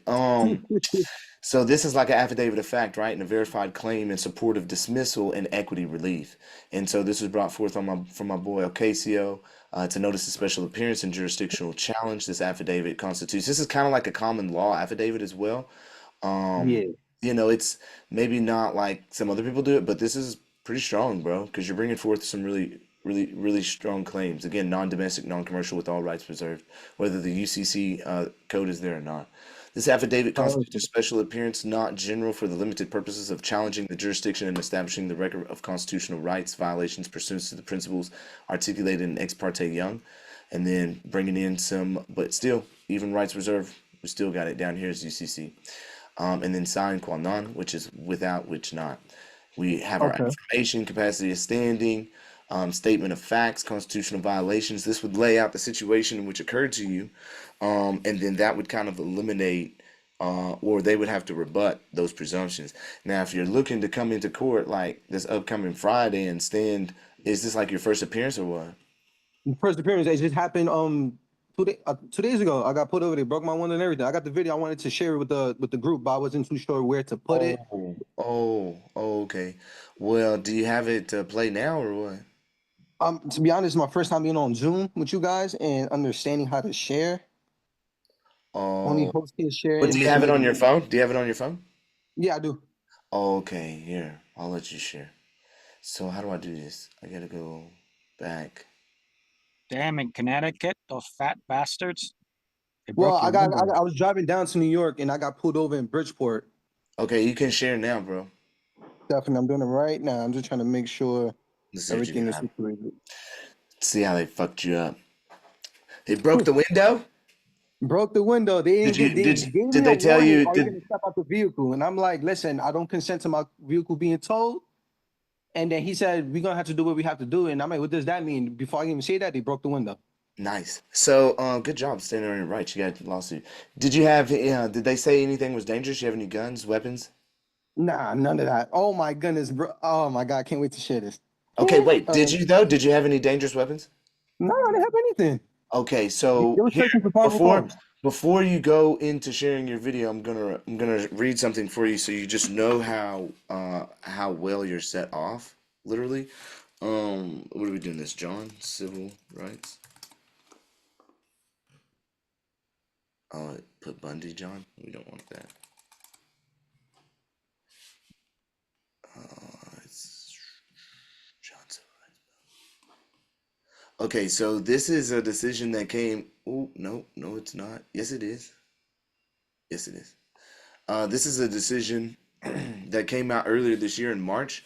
This is actually an order from the judge. Okay, so the judge wrote this. All right. Again, March 25th is when it was filed of this year. Okay, so we're gonna come down to some key points. Did they give you a reason why you were pulled over? They said they charged me with 2 motor vehicle violations No, and no, no, no, no, no, no, no. Listen to the question. What's your name? Jonathan Tanko Cameron. Uh, your name's Cameron. Yeah, my last name. Yeah. All right, that's cool. What's up, Cameron? All right, so listen, answer this one, Papa. What reason did they pull you over for? They didn't state. Perfect. Great. That's all we need. Do you have like a private plate on your car or something like that? I did not. Okay, so you just got a regular plate? Yeah. That's I still fine. express my private. There's no way. I mean, there's no problem. Okay, so plaintiff contends, okay, that would be you. You're being the plaintiff in a civil suit. So we're reading from what a district judge is giving and ordering. Contends that the deputy, or these cops in your situation, stated they initiated the stop because the plaintiff, in their situation, was signaling other drivers for the presence of another vehicle. They were flashing their lights. Now, if you didn't even get a reason, that's even more egregious because they're not even telling you why they pulled you over. Was it speeding? Was you swerving? Well, what was it? Did you have expired plates? Was it for no insurance? What was it for, bro? They didn't tell you anything? They told me last minute after I was in handcuffs. What did they pull you over for? They pulled me over for they said no registration and no insurance. And I'm like, who said I was participating in commerce? Perfect. Good job, bro. There does not appear to be a law in West Virginia that criminalizes such behavior such as yours. Did you know pretty much locally in your municipal and your county codes that it states that the definition of like county road and road or street or byway or even highway, that those are all open as a matter of right for public vehicular travel? Did you know that? Yes, I did. Okay, so which one was it? Was it the county or was it the municipal city cops that pulled you? It was the troopers. So Was a trooper, state trooper. So they should yeah. know even more that it's all commerce because they deal mainly in commerce. That's what they're trained on. The commercial aspect of things. State trooper. Okay, perfect. So there does not Cam, here. Hold on, we're getting apologies. there. Go ahead, go ahead. Taking the facts as the court must in light most favorable to you, bringing forth the complaint and affidavit, Deputy Ellison allegedly initiated the stop without reasonable suspicion of a crime. Hello. Such a stop would violate the Fourth Amendment, wouldn't it? Oh man, that would be a Fourth Amendment violation. But let's continue on. Unconstitutionally extending the stop, even by a de minimis amount of time, violates the Fourth Amendment. That's coming out of Hill 852. Okay, citing Rodriguez at 575, U.S. at 356. Then by failing to just issue a ticket and prolonging the counter by fucking busting in your window, the deputies made the stop longer than necessary to effectuate its purpose. If there was no threat or posed safety risk as far as you swerving and oh shit, bitch, shit's getting crazy. The baby's flying up out the goddamn carrier. I mean, food's getting spilled, eggs getting broken, that type shit. Well, actually breaking your window and jerking you out of the car is a Fourth Amendment violation. Okay. Oh, we're not there yet. Like my boy Scott Stackle says, while it is true that an officer may order a suspect out of the car during a valid Terry stop, where was the danger? Where was the crime? Facts. Oh my God. Such an order is only valid if an officer, quote, possesses an articulable and Mhm. objectively reasonable belief that the suspect is potentially dangerous. Unquote. Oh man. Long, 463 U.S. at 1051. Defendants cite nothing, the officers, the state trooper, cite nothing to suggest that between initiating the stop and plaintiff's reservation of his rights, did they notice anything that would suggest that the encounter became dangerous to them. Without such justification, the act of ordering plaintiff out of the car is arguably unjustified. We talking about checks, checks, Tags, checks, baby. checks. I And want money, I money, want some dollars, money. I money, need some money, money. money. I want dollars. I want money. You know what I'm talking about? It's all null and void from the very No, beginning. oh It's man. your I shit. said it. I told him, man. I'm like under 18 USC 242 right there. If y'all gonna deprive me of my races, so shall it be? Because once it's done, I'm coming from. I didn't threaten them because I already know in my presence and who I am. I already know what I'm about to do after this. Yeah. I asked on the record because you know they record everything like they There said. ain't no They try to after tamper with this. You evidence. do it now. There ain't no after this. You're doing it now. No, like Like in you a move sense, forward now. The civil suit gets you start everything. So like I could you're do going civil suit there. while being Here, in let me the. tell you. Let me tell you. They're gonna come after you. You've got court coming up. You got to file an affidavit, rebut the presumption, put it all on the state. I can't put in a plea at this time on my own volition because I don't even have all the evidence sufficient for me to make a plea, Your Honor. Yep, I going need the that court route to is take definitely judicial what notice that I've supplied both the court and the state with an affidavit of truth and fact in which they have yet to rebut. So if we can move the court out for an evident or not evidentiary, excuse me, for a preliminary hearing or a probable cause hearing, probable cause that hearing. would Yep. that would be great, Your Honor. Right? You're Mhm. not. I can't plea at this time. It's first step. Okay, we're getting everything out the way where liability is all back on the state. At the same time, you're actively moving forward in your administrative process through the complaint through their system because you're preparing for your civil suit at the same time. Like, if Gotcha. y'all don't give me what I want when I want by the law, which is a certain time stipulated period, then I'm bringing forth a civil suit. I don't care if this motherfucker, y'all got a claim against me. You got constitutional violations over here. While working with the DA and district attorney to get Mhm. that case dismissed because of the egregious violations when there was no warrant whatsoever, when there was no grand jury indictment, when there was no probable cause of any danger being posed to them whatsoever. How did they get where was the justification of the seizure of the vehicle to be even to bring forth damage? Where was the suspicion or probable cause of a crime being committed? A gross misdemeanor and or failure. There was not one, thereby being a warrantless arrest. Thereby again being more constitutional violations against you. And that's against your life, liberty, and the pursuit of If you happiness, should have which is happened. irreparable Hello. harm. Right? So then you went to jail. That's an extra added layer on top of that. How many hours you spend in jail? I bonded out the same at I was in there for like 4 or 5 hours. Okay, so Because that's we're doing the 4 or 5 hours processing. of egregious treatment and processing that you should not have gone through because there was no crime. It's a warrantless arrest. The warrantless arrest has elements of a gross misdemeanor, which means gross, like higher elevated, like some kind of violence, like Mm-hmm. gross, like you're nasty, nigga, for doing that, and or felony.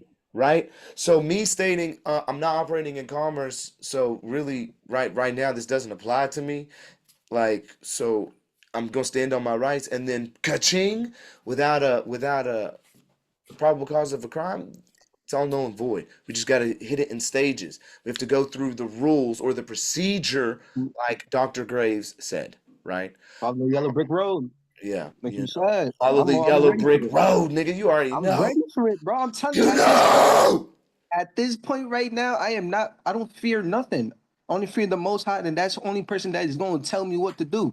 And at the end of the day, when you watch the video, understanding that he didn't identify himself, he did multiple things that I When did he had to read ask you Miranda? for.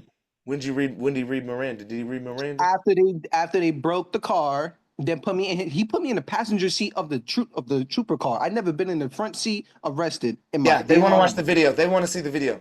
Share I the video. got you. My bad. My bad. I'm muting up. I'm muting. Photos, albums. So you were already arrested before they read you Miranda's, is what you're saying? Yep. Nice. Screen share? Yeah. Yep. Screen. What's up, Clint? Oh, okay. Hey, been here the whole time, just Me chilling, watching. too. Display over other Arrested before apps, Miranda. photos. Okay. What's it saying? Go back. Screen. Share screen. Can you see my screen? Nope. No? What the hell? Come on now. Come on now. Time is here. Time is now. You're okay, bro. Don't trip. This shit is ridiculous. It's all right. You'll get it.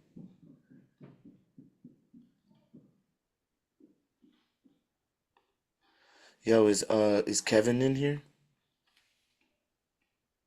Which Kevin? Kevin Michaels? Video. He was earlier. He came in here and threw his email in. He came in Phone and threw number. his email and his phone number. Like, Says bro. it's loading. Oh, I don't see. We don't see anything. Shit, I just probably. You popped up for a split second. Yeah, because I got it on the advanced sharing multiple. Yeah, you're good to share. We're just not sharing anything. All right. Hey, well, he's Share button. Mm-hmm.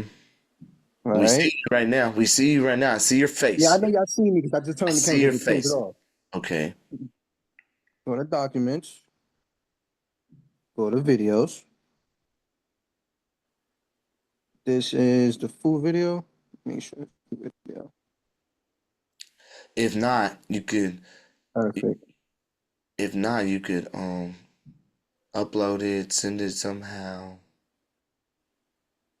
It says loading and it cut off my camera. So let's see what it was gonna do. All If right. not, I send it to you. All right. Are Let's. you on your phone doing that? Because Zoom has issues with share screening on phones. Oh yeah, I have my tablet. I don't know if it's gonna make me log out from here to go back in. Where the MacBook at, bro? It's faster. Where the MacBook, bro?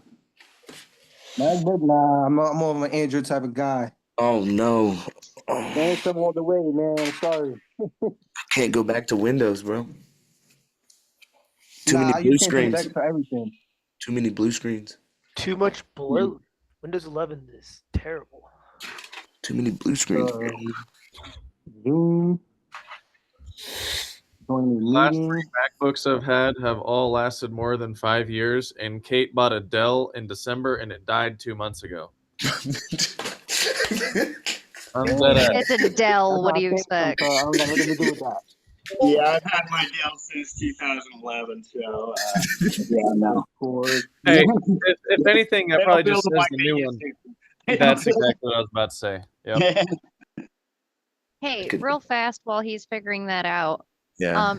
Hey, Ty, my theory on why they ended up dismissing your case on the motion instead of on the actual back. jurisdiction challenge is because of the fact that motions in their procedure are what moves the court. So they use that motion to be what moved them to dismiss it. Yeah, I know that's why they did that. I was just, I was trying to see how strong our argument on jurisdiction is, and if he was going to answer that question, and I felt like he a little bit sidestepped it, but he did the best he could. He totally ignored you. Mhm.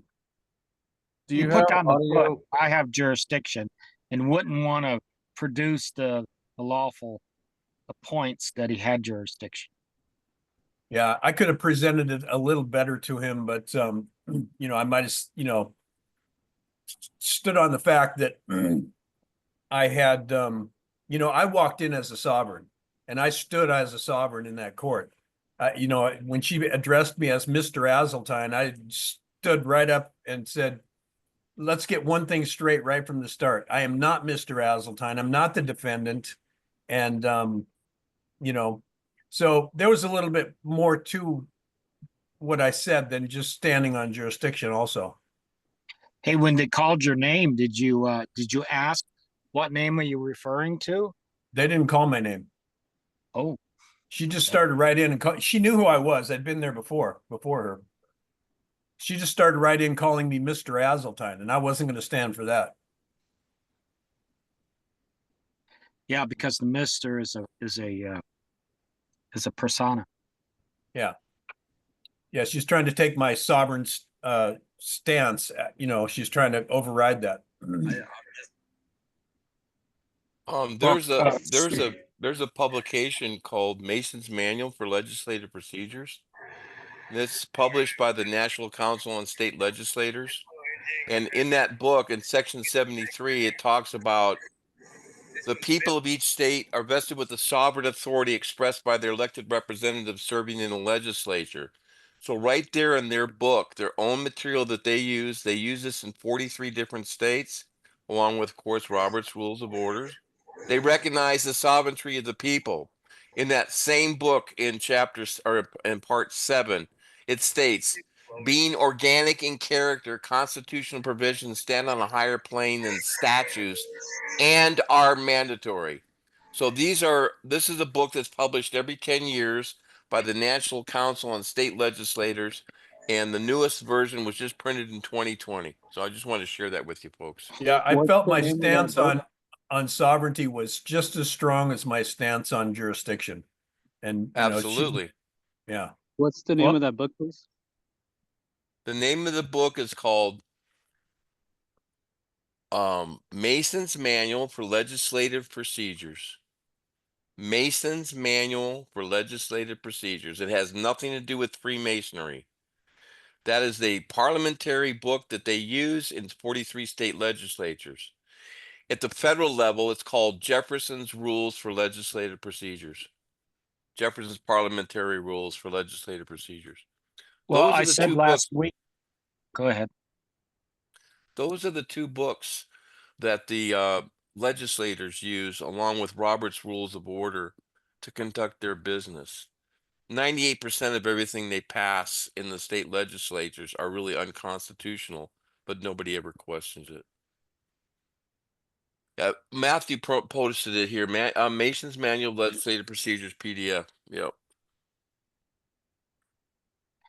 Last week, I told that I made a statement that the statutes are designed with without how do I say this, with the sovereign in mind, that does not apply to them.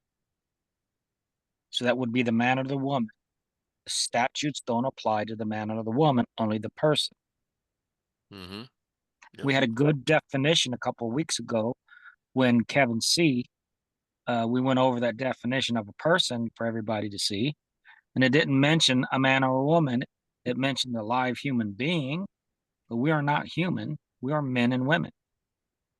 Mm-hmm. Hue is the color of. Yep. Yep. So this is what I'm getting at, is that's what I wanted to talk. Well, you know, with corporations, these all courts, these are private administrative courts. These are not judicial courts. And so they kind of make their own rules because they're private judicial courts from the legislature or executive branch, not from the judicial branch. And so do we really have to follow them? If they're from the executive branch, that means they're corporate. And if they're corporate, that means in order for us to follow them, we'd have to have a contract. They don't apply unless they have a contract. But you know, the courts, they presume. Everybody presumes. We have to rebut the presumption and stand your ground, stand on your spot as a man. Because how is it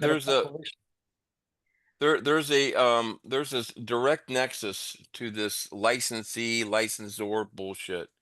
This is a case that happened in California. Absence of jurisdiction and other administrative arguments. One problem is that few people can recognize the difference between a court and an administrative tribunal.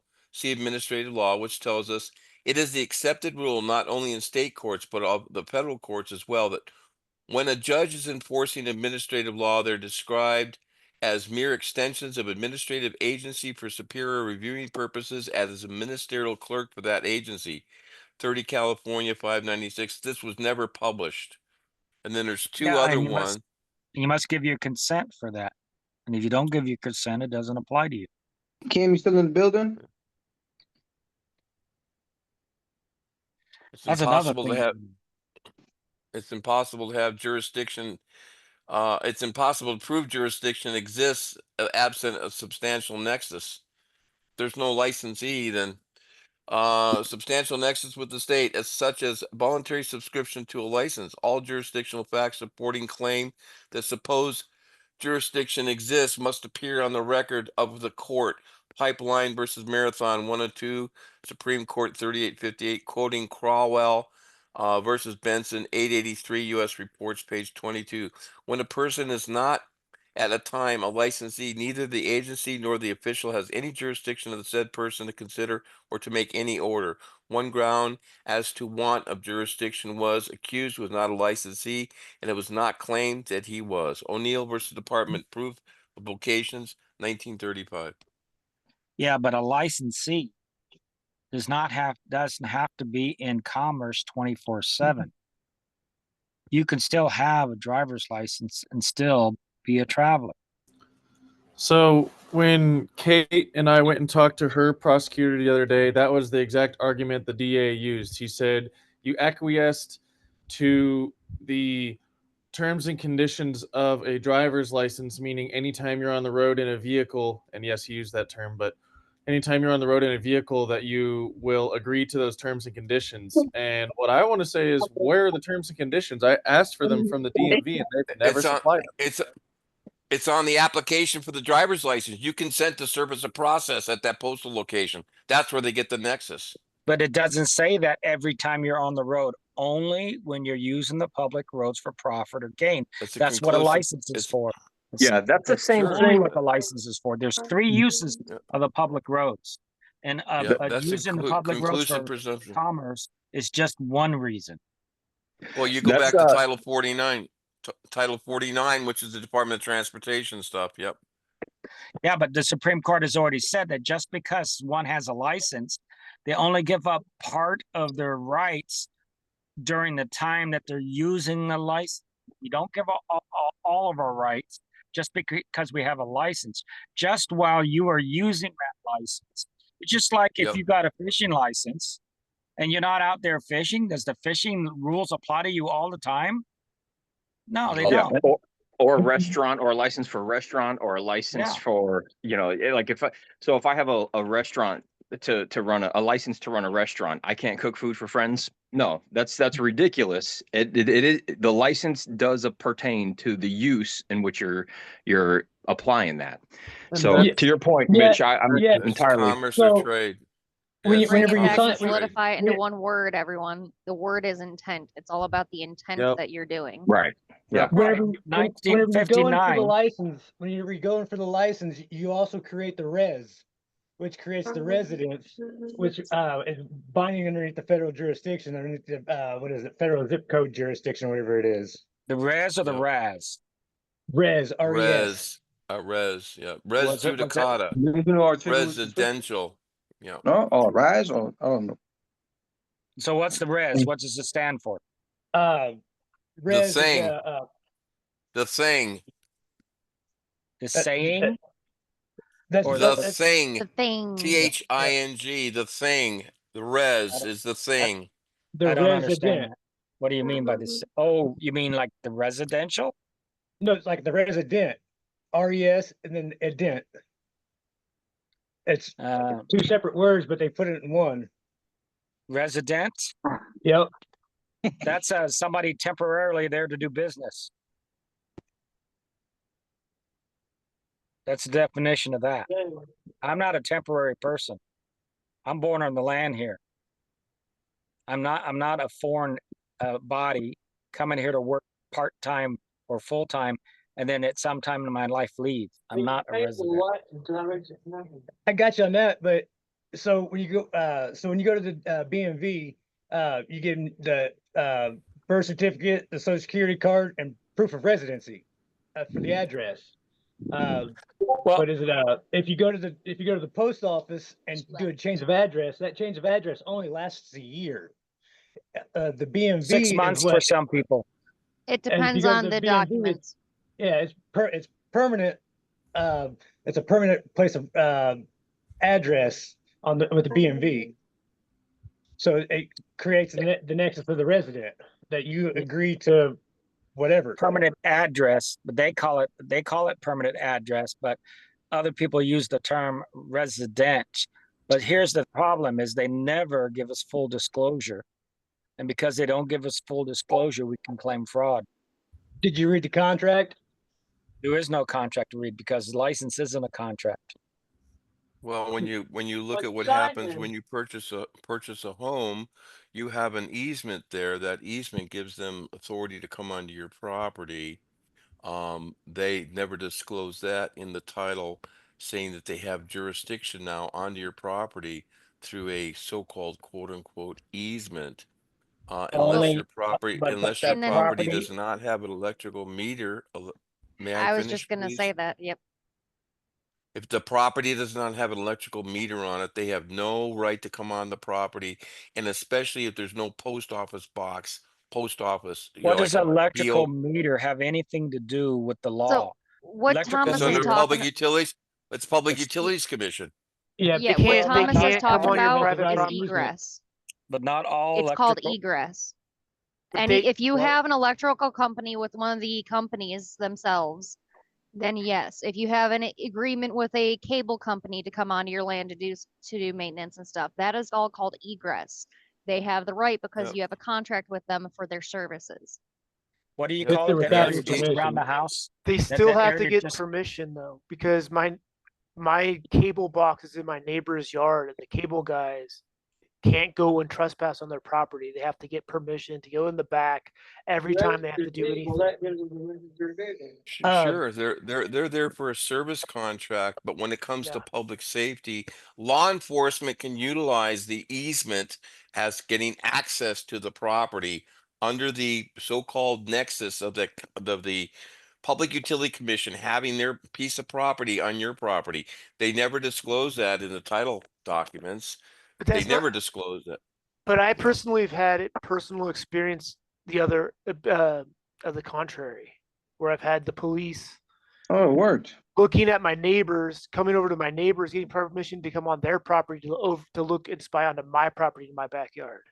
Can 'Cause anyone I see wouldn't give this? them permission. Yeah. Yes. Yes, Yeah, we Joe. Yeah, can. we can see it. Yep. All Yep, we right, can see let's it. see if it freaking plays. Hey, do you Did you got the share glove? sound too? Say it again. Do you got the When glove? you shared, oh, Whoa. Yeah, the glove fits. You must go. If the no, glove when you doesn't fit, you shared must have quit. screen. When you shared your screen, did you hit the share sound button as well? Oh, I didn't do all that. Dang, yeah, this shit right now. Well, try playing it real fast, see if we can hear it. Yeah, I'm trying to play and it didn't want to play. So, all right, let's see if this works since I downloaded it. I opened it as a URL.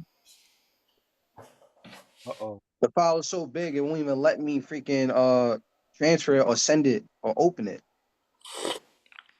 Google it's Drive. like 20 minutes. Google Oh, Drive. Drive. You Yeah. got to Google Drive it, bro. That's how you're gonna have to do it then. We'll have to catch the video at a later point, but what, there's no openings up for me next week or what? What the? You're no To be opening. honest, That means you're very busy. yeah, I try to look up. Is it on the website you go to the book with you, or I try to hit you up on the Discord as well because you send me the link and I try to click it and it never opens. It gives me an error. Oh, that's kind of odd, but here. Yeah, so I've been like, shit. I've been trying to, but I was like, you know what? I'm already drafted up my affidavit, my complaints and everything. It depends on if Joe's in here and Joe wants to take you, or if Alira wants to take you, or I was conversing with Joe a little bit on the Discord.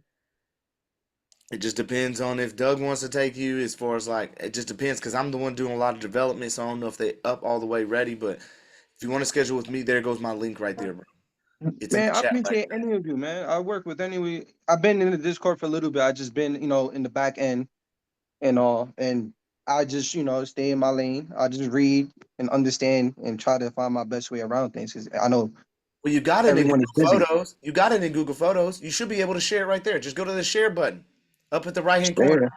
Yes, you just was there. Go back to the white screen. Yep, share button. That little diagonal, sideways diagonal. This shit. Hey, Yeah. have you watched any of the Eddie Craig stuff? No, I have not. You know, But I how got I stop learned Greg from is because your Dr. you. windows Graves. are down instead of up. Yeah, Dr. Graves today made me really appreciate the time that Eddie Craig gave to us. Yep. I'm just gonna say that much on that. Yep. Yeah. I have He's to cool. go, folks. Thank you so much. Thank you so much. Bye, I Thomas. appreciate you very much. Thank you for bringing Dr. Graves on today. And again, I extend that invitation for anybody to come.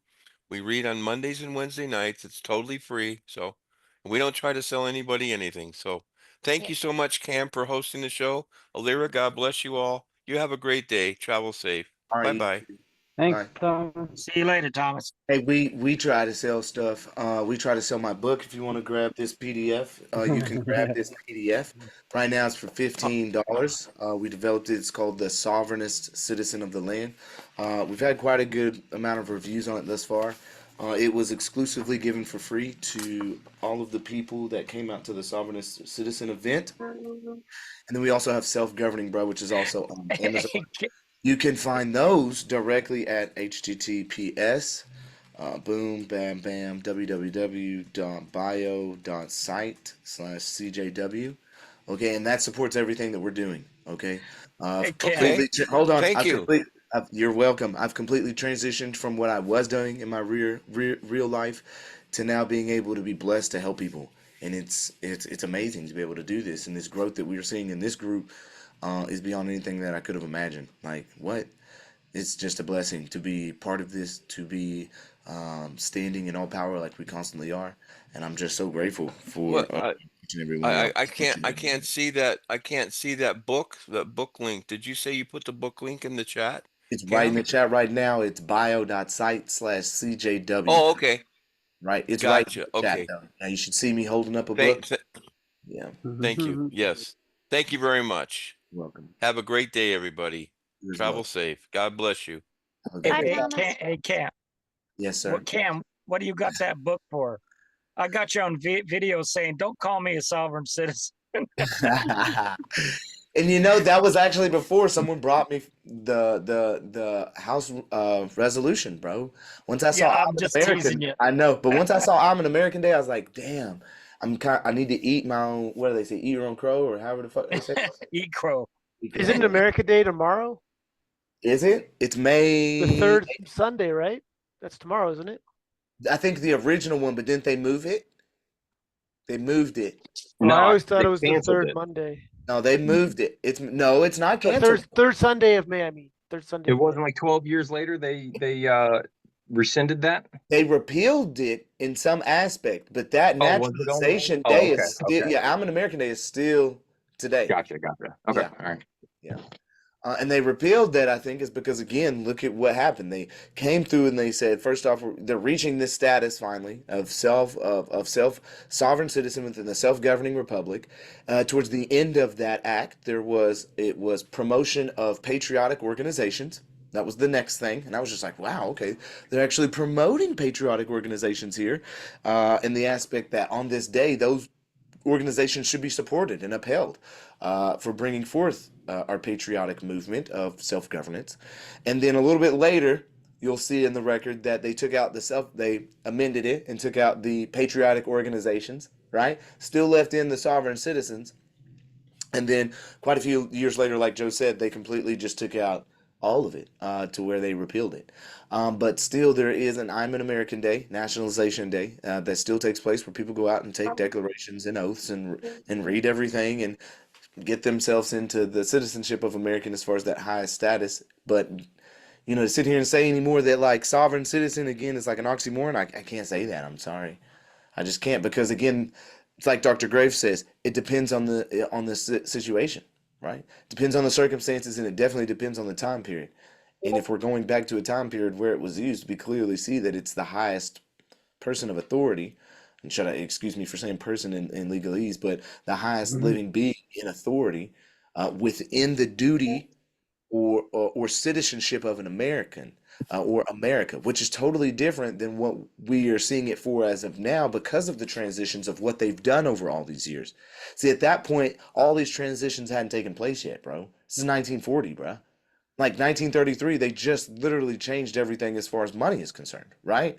So if we're looking at it in the context of what time period we're in, sovereign citizen literally meant the highest fucking living being in our self-governing republic. Our self-governing republic was an American. An No, American they're trying had to a use duty. the right turn lane up ahead. Yeah, they are. They better watch out because y'all ain't Telling stopping, are Bill. you? Actually, Tell in him, all the Marlo. documents that they've used, they've only used the word sovereign and official. When they officially use the word sovereign, that's it. The citizen isn't combined with it. That's something that the FBI started as a Oh, they declaration. didn't.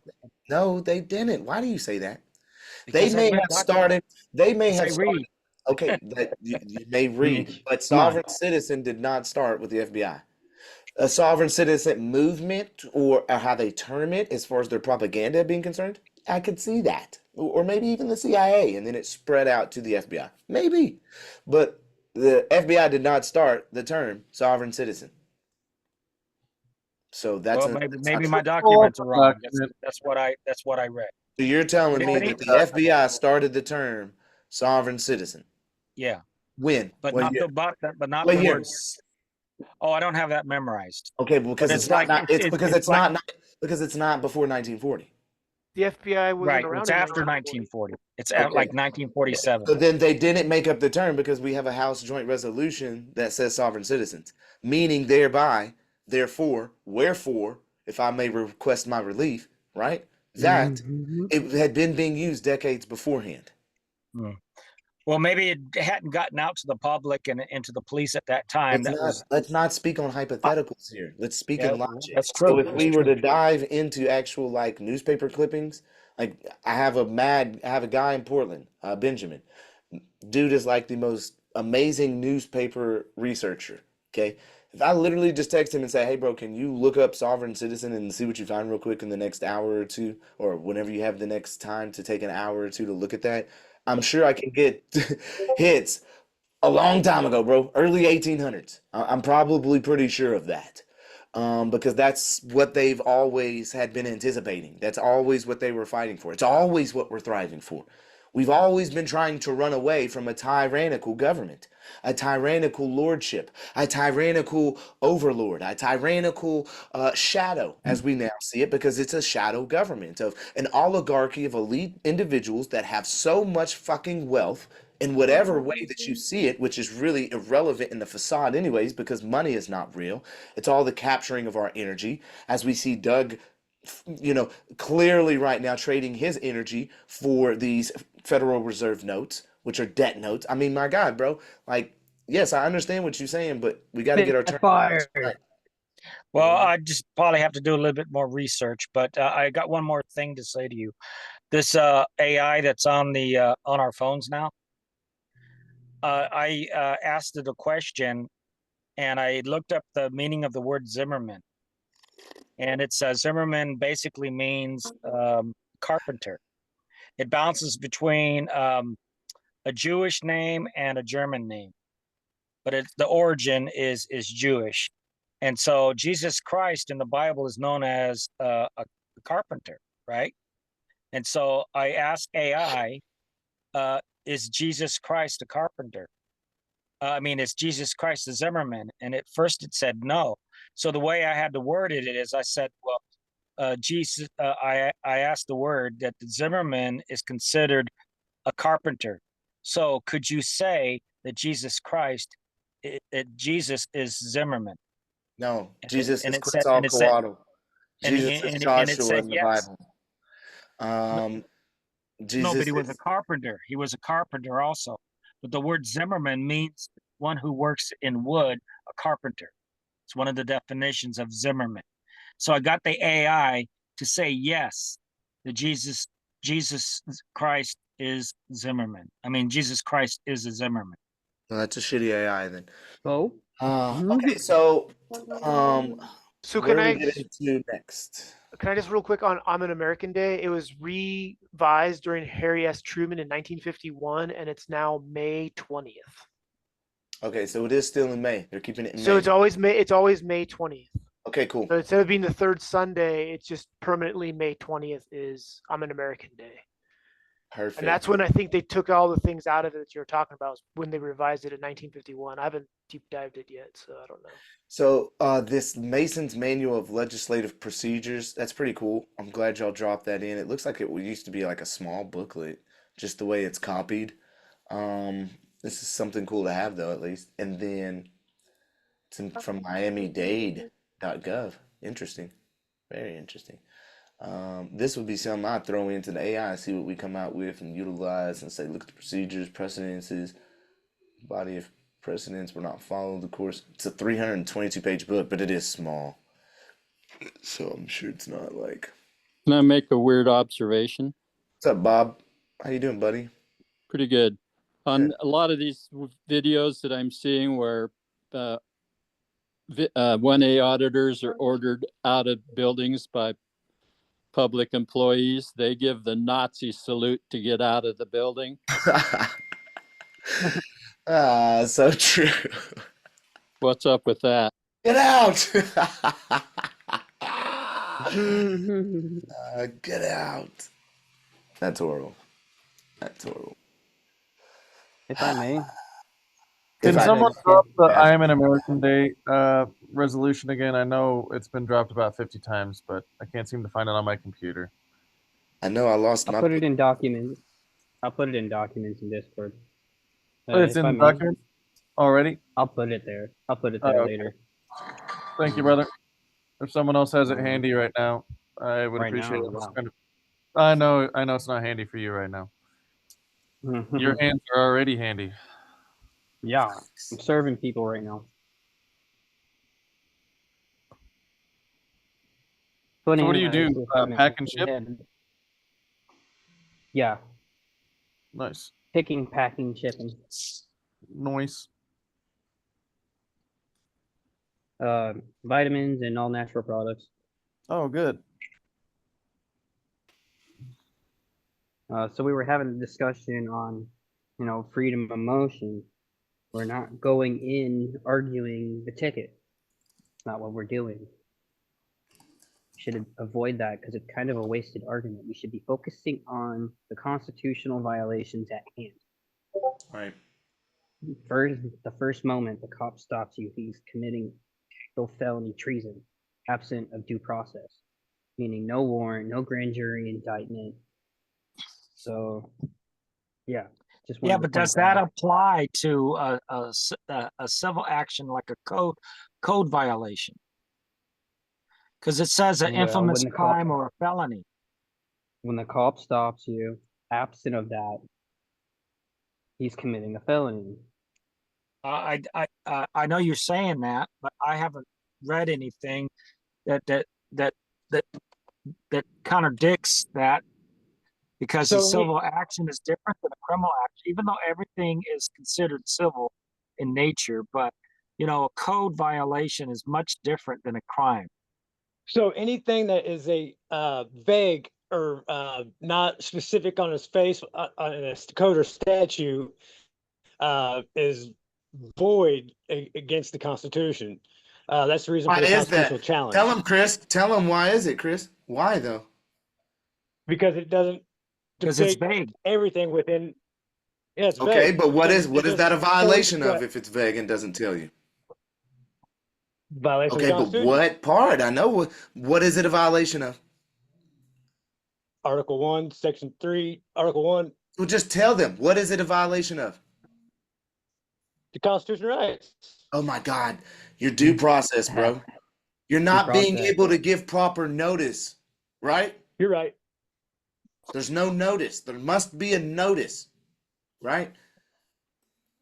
Yep. Well, all statutes and codes are vague and not narrowly tailored.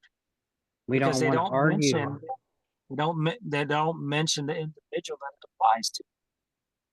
We don't want to argue statute, policy, and code. We already know it's void. No, I'm What just we saying. I want to didn't say do is go in are there on just saying constitutional that that's what grounds.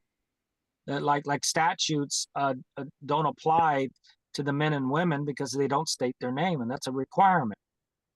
But the courts This is like ignore the this. second time I'm trying to tell you that you're ignoring the facts.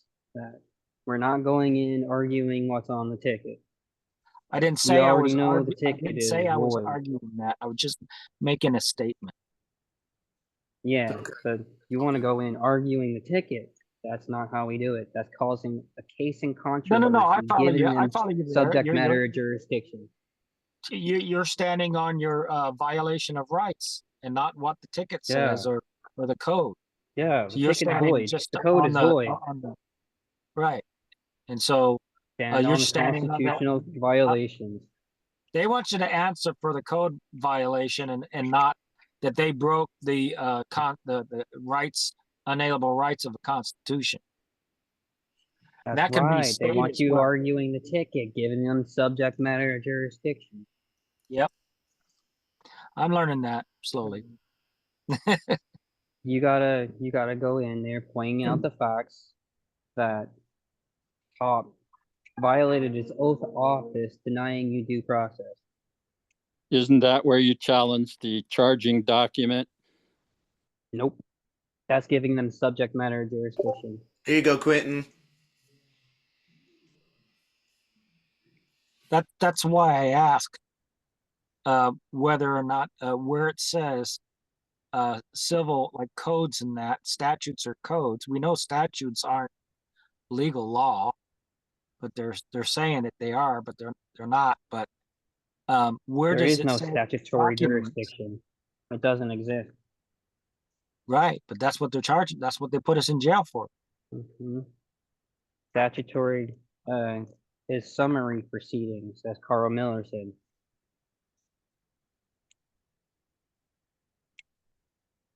What's up, Jesse? What you got going on? So what do you call it when they put you in handcuffs, throw you in the car, put you in jail, and make you go in front of a judge? False arrest and false imprisonment. False imprisonment for real. Retaliation. Harassment.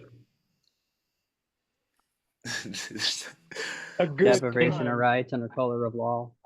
Kidnapping. Free vacation. Here, let me show you. Let me actually show you what happened. Well, let me show you actually. This is funny. This is funny. Where's it at? There you go. Here it is. So when they do that, it's 11 federal violations. Okay. It's the 4th for unreasonable stop. It's the 5th for substantive and procedural due process deprivation. It is the 8th for cruel and excessive and punitive treatment. It is the 9th for infringement of retained liberty and right to travel. It is the 14th equal protection denial. It is American Disabilities Act violations, discriminatory treatment.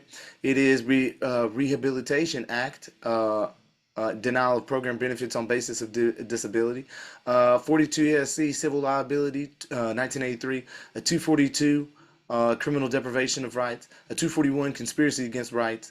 And a 1512 B2 potential evidence tampering, spoliation of body camera footage. Then you got 7 under the Oregon constitutional violations, Article 1.9, 1.11, 1.12, 1.13, 1.16, 1.20, and 1.33. And then you got Oregon statutory and policy violations. You got 11 of those as well. But before you get there, when you go into court, you can't argue like the last person was talking. It's unconstitutional, blah, blah, blah. You got to have arguments before you can get past step 1. What do you mean, Papa? Yeah. Well, you can't just go in there and say it's unconstitutional. You have to have reasoning behind it. Yeah, for sure. I mean, you have to have a plea, and you have or demur, or no, you don't have to have a demur. All you have to do is have your material facts and your claim in place. If you come right here and look at Ty's fucking complaint, that's what we do, bro. That's what we do, bro. Right here is his claims at the bottom. Causes of action. Count 1, violation for Fourth Amendment rights. Explaining why there are Fourth Amendment rights violation. Defendant's arresting officer, secondary offender, acting under color of law, violated plaintiff's Fourth Amendment rights by stopping plaintiff without reasonable suspicion, arresting plaintiff without probable cause, searching plaintiff's automobile without warrant or consent, seizing plaintiff's automobile without legal justification, continuing to detain plaintiff without probable cause. With all of those, having a footnote to support it. With every single point having a footnote to support it. Agreed. I just was hearing earlier just vague generalities rather than specifics one would have to present in court. Yeah, no, with these That would right, that would be the causes of action. So things like kidnapping, civil rights violations, those main category causes of actions is what you're looking for there. Pam, why were you talking earlier about taking the footnotes out? They seem like they're important. because it's just your complaint. But I mean, it is great support. Someone was just talking about length of the documents. And I was like, man, shit, sometimes it's worth it, bro. And really, he was like, oh, it's too long. And I'm just like, well, it's really not 31 pages. It's really like 15, maybe, if you take out the footnotes. But it's like, some people just want to like, I don't know, bro. I don't get it, but. They want a silver bullet, but there is none. Well, it's not that there's a silver bullet. It's that people want to nitpick. It's like, oh, you need to say persona propria, and juris. It's like, bro, if I'm just saying pro se, it's okay. Like, y'all, it's like after all rights reserved, you have to put UCC 1-308. No, you don't. I put all rights reserved. It's like some people just get too deep with it, bro. Sometimes. The UCC isn't nitpicking law. over syntax. You got to take the UCC for the state and get the state UCC equivalent and use that as law. Quoting just UCC is meaningless in my eyes, in my opinion. Yeah. So the law is an acronym, right? You're saying UCC is law. Law means I'm saying no, it's not law. I'm saying the UCC is not law. Okay, cool. Yeah, I'm saying that you have to use the state's equivalent. Each state has its own equivalent of the UCC. So you look into the state statute code that's the equivalent of that UCC that you want to use. Because UCC is just a blanket. It was started in the 50s. It was just a blanket template for each state to then derive their own coding off it. And a lot of them just cut, copied, and paste. Like Hawaii, it's all cut, copy, and paste for the most part. Yeah, but sometimes they have their own different numbers. UCC stands for uniform, meaning commercial, general. commercial code. Code, not law, code. Yeah. So that applies to those people that are in commerce, in corporations, because they're the ones that have to follow code, not the man or the woman. I hear that. I'm all in commerce and all about operating the seas of commerce, because the whole common law thing, it's great and all, but the whole world has all been commerce. It's all commerce. So I understand the whole common law thing, and I'm not saying that there's not awesome validity to it. I'm just saying I just operate, all my whole mindset is just off of commerce, and everything is commerce. Yeah, but we still have common law, but it's in a higher court that can switch from maritime law, statute court, and common law. No, I hear you. What I do is I use the rules of the game that they play with against them. That's my whole MO. I just basically use commerce code and use it against them in all manners, you know. Right, but a lot of us gotta here, be careful with that though. A lot of us in here we want to stand on the option. There's no corpus delicti, delicti. There's no crime. There's nothing to stand against us. But if you're using UCC, it's usually if you're talking about banking, credits, loans, commerce, contracts, and things of that nature. That's why I was talking about UCC. All right. Most of us are in here because of right to travel violations. Yeah, I hear that. I mean, other people have. But we don't argue with children. No, I wouldn't. I would never argue if you're doing traffic violations. I would never argue. Just comply under threat, duress, coercion, and then do it all on the back end with the court through the administrative process. because We're the not, cops, yeah, we're until not there's a arguing right to massive reform travel. with cops, I've been beaten up by cops. Like I don't really mess with them anymore. I just like comply under threat because it's not worth being beaten up or even unalived. So I might have an advantage over you guys because I look old. I am old. I have one eye and I got one leg. you got one. You're not old. That when they see my one eye and they get scared of me. Oh, we don't want to mess with this guy because he's a poor old dude. We don't want to put him in the ground. well, I'm a 20-year street skateboarder veteran of the Right on, street man. skateboarding. So I have, yeah, I'm like the punk that that the cop wants to just like, body slam like Teach him a lesson. He's also wrestled me and throw me on the concrete pavements like, hey, bam, like, so yeah. I had this young cop that came up to me the last time I got pulled over, and he just didn't want to hear what I have to say. He says, "Okay, I've heard enough. You can leave." Good job, Mitch. I brought out the RCW in Washington State, and he goes, "What's RCW?" When I recited what it was, he goes, "Oh, I'm not going anymore for this guy."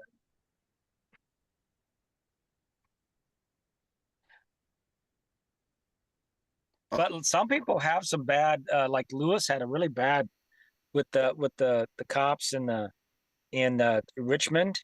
Yeah, but he ran. You talking about Washington? Yeah. Stevens County? Yeah, he just ran from his situation though, bro.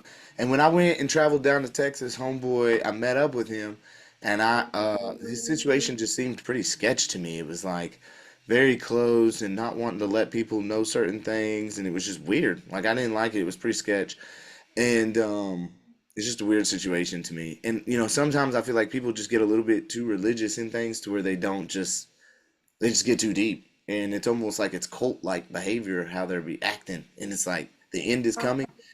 People have been saying the end is coming for a long time, bro. And I don't know what to say, but like maybe you should just live in the moment, and enjoy this moment that you have rather than always being fearful. Because that's really all this is about. It's really just keeping us in a fearful state so that we stay in a psychological state that makes us make poor decisions. And if you don't allow that propaganda to have any place hold upon you, then you're more than likely doing something great in your life, because you're not focused on such negativity or propaganda that's going to stifle you from making proper decisions and creating in life. And I think that's what's most important is the creation aspect of what are you creating? What are you manifesting? What are you helping? Who are you helping? How are you uplifting? Those are the best aspects of any life. Where's your value coming to people, to God, right? Because we're all part of God. And so I think that should always be a main focus on everything that we do every single day. Because if it's not, then what you living for? Like, well, yeah. Well, I don't think this right to travel is for everybody. I mean, everybody I that do. doesn't have the right to travel. I do. Hear me out for a second. Yeah. No, I want everybody to get paid for standing on their rights.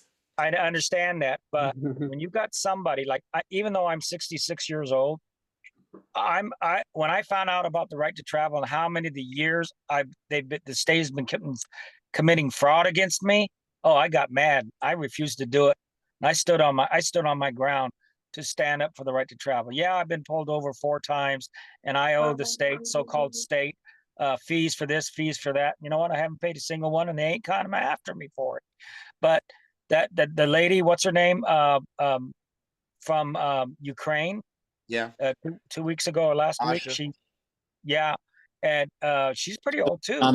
And she came from a foreign country over here, and she's standing up for her right. And for her to do that, I asked her, I says, well, how do you feel about doing that? And she says, no, I'm standing on my right, and I'm going to go forward because they took her car and that stuff, and she's got to get her car back, and she spent all this money on it.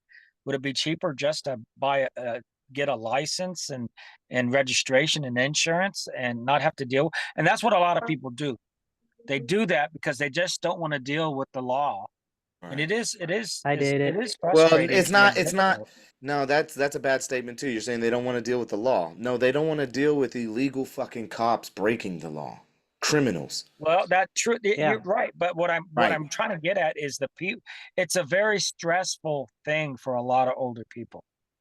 And Okay. I wouldn't want to push this on older people that it can cause them so much stress they might have. No, for the people that can't, for the people that don't want to do it, they just support us by traffic law reform. They go out and Yes. speak about it. They go out and put up petitions. They have conversations with their the top dogs of our public servants, right? No, I agree. Yeah, I that's where agree you get it, 100%. bruh.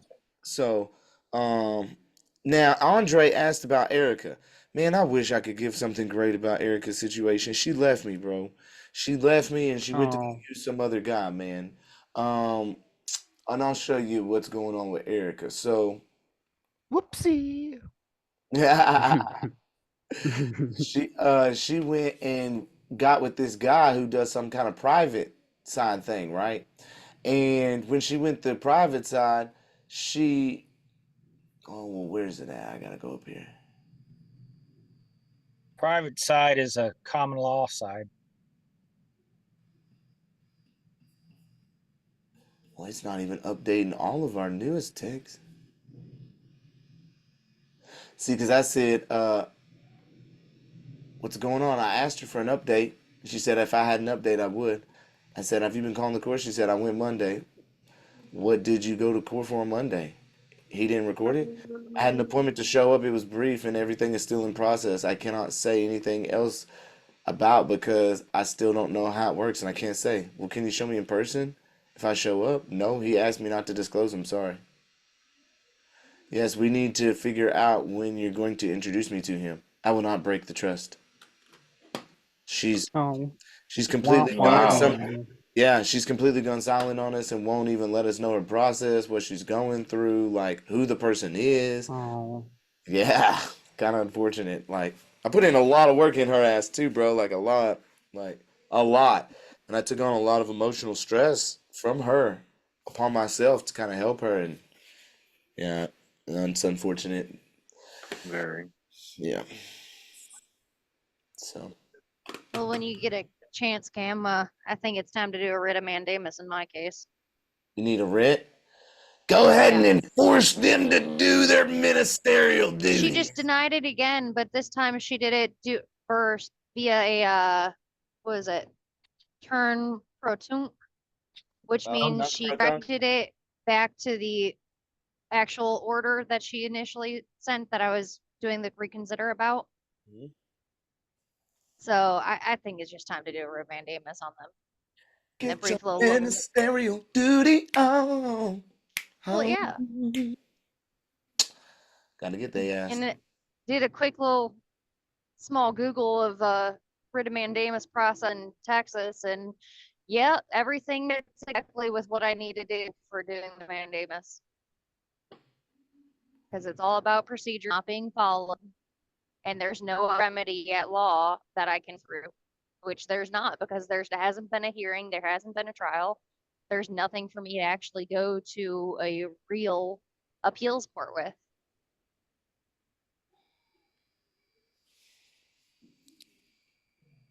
Appellant failed to properly perfect her appeal pursuant to Texas Code, which specifies that this court has no jurisdiction over the case if an appeal bond has not been timely filed. Appellant failed to timely file her appeal bond with the court in this manner. Which one did you hit for again? That was the most recent motion to reconsider about the fact that I put it in my notice of appeal that I tried multiple times to get an appeal bond. I even communicated with the court about getting an appeal bond and said they don't know. This one's in the motion to reconsider 2.0? Yep. That's the one you end up filing? Yep.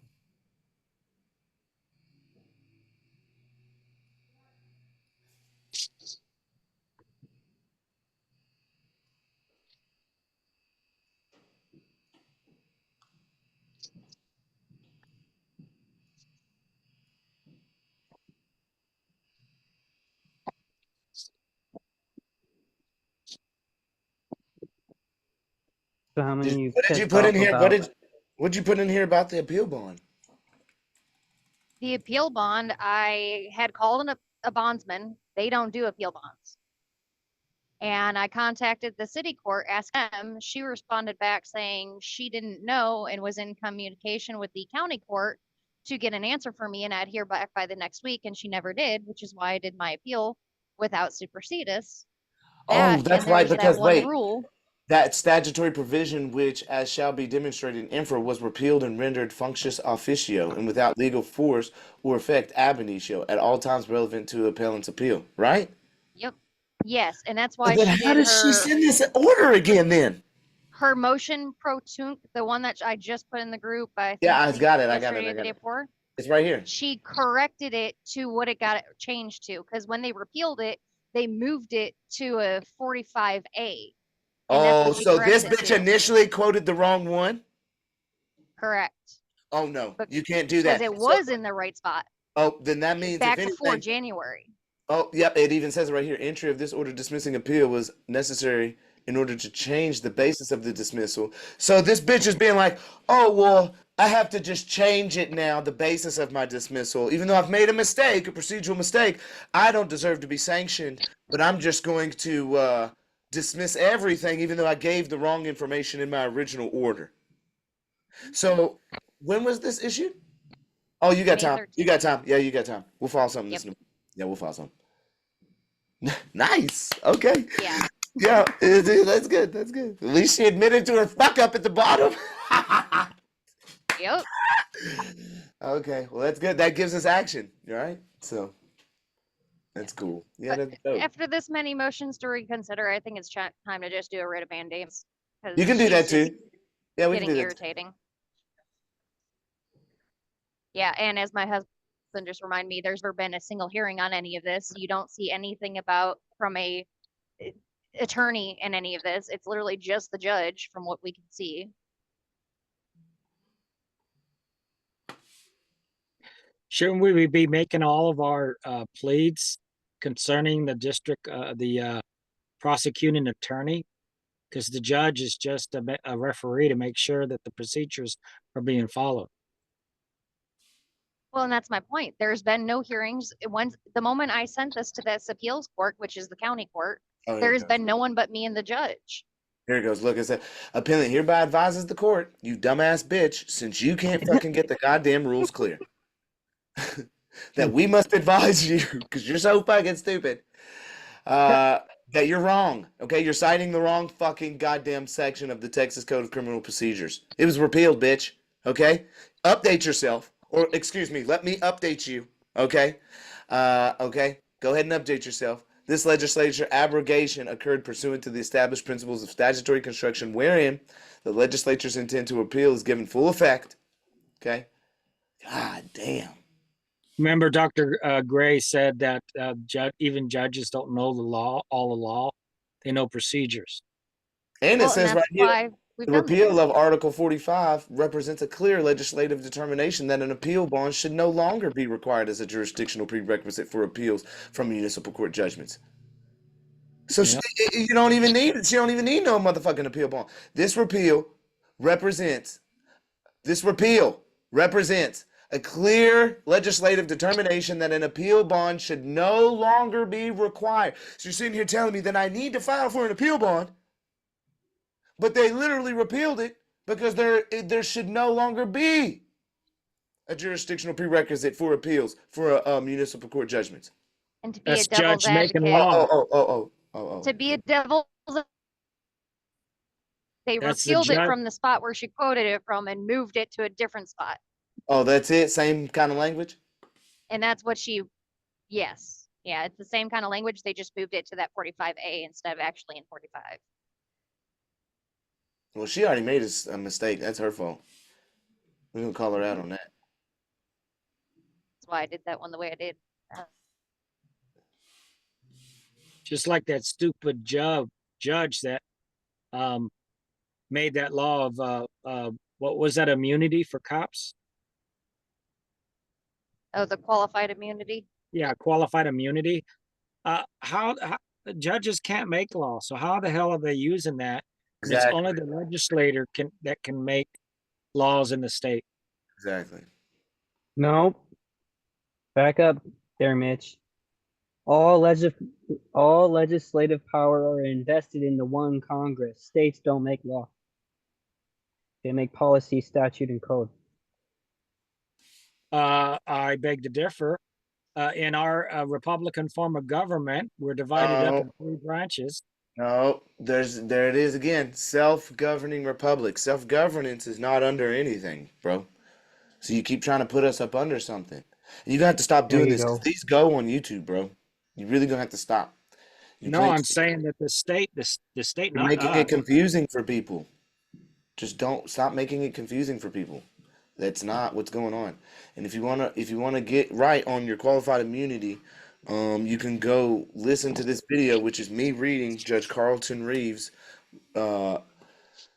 qualified immunity report, and even he says it. Yes, there's no, bro. It don't apply. So go. Anybody can be in any case now. Any claims of qualified immunity. I'm about to give you the link too for the PDF if you don't want to have to deal with me reading it and you want to read it on your own. I didn't give none of my opinions though in this video. I literally just read it verbatim. So you don't have to hear none of my shit. All you have to do is fucking listen, okay? And it's that same goddamn document that I just put a link to. This was filed last year on May the 20th, okay? And it literally is a fucking 62-page report on how they don't support qualified immunity anymore, okay? Like, the district judges are not fucking with it no more, bro. I also just put in a link this morning. I just put in a link this morning also in the Discord on a case that was ruled on yesterday or written about or had an opinion on for qualified immunity for a fucking cop that I think maybe have shot someone while jumping on a car or something like that. And like they're saying he did it for his safety. It's like, bitch, you didn't have to fucking jump on the car. Like, that's your own fault for jumping on the car. Like, I don't know what. So they're just like, no, you get no qualified immunity. You shouldn't have jumped on the car. Actually, I read that one you posted this morning. It was about the cops were chasing someone in a high-speed chase, and he crashed into other people. And instead of getting out of their cars to go and assist the people that were during the car accident, they focused on that other dude and didn't even call medical services. Oh, okay. We'll see. And that's why they lost their qualified immunity. See, so it's crazy, bro. Just on that aspect alone, it's weird to me. Like, nope. So, yeah, man, qualified immunity is kind of like out the door. And it's cool that Trump signed some bullshit, whatever. That again, that doesn't look like the Supreme Court will look at that and be like, yeah, we don't care what he said. Literally. Yeah, I don't know why I don't think that happens. The Supreme Court would literally be like, yeah, we don't care about that executive order. Like, we don't see that as constitutional. Just like the whole aspect of they went out here and did return to sender. Yeah, the court had an injunction filed and they were literally granted their injunction. That shit's not going to apply here, bro. You're not going to sit here and return to sender our people. It's unconstitutional. So, yeah, bro. Yeah, that's what that is on that one. So what I want to do is I want to end it here on the YouTube aspect of things. We've been 3 hours in with everybody. It was cool we had Dr. Graves on, even though me and Dr. Graves don't see eye to eye. Y'all see I'm going to stand up for mine. Again, all 5 toes, 10 toes down. I don't care who you are, how OG is. It's all love, but at the same time, I think people are really underestimating who we are. They really don't have a clue. They've seen the redundancy of these groups and people coming in with all of these crazy ideas that are outside of the box that just doesn't fucking work, and it puts people into a dead state of knowledge and not really standing on full force of who they are. And that's what we're doing collectively together. Each and every single one of you is what makes this so amazing, and I'm so blessed to be a part. Everybody, y'all unmute. Get your ass up off of the mic and say goodbye to YouTube, y'all. Bye, YouTube. Bye, YouTube. Later. Love you Bye, guys. YouTube. Bye, YouTube. Bye, YouTube. Bye, YouTube. Bye, YouTube. By Cam's products. Thanks, Cam. Adios.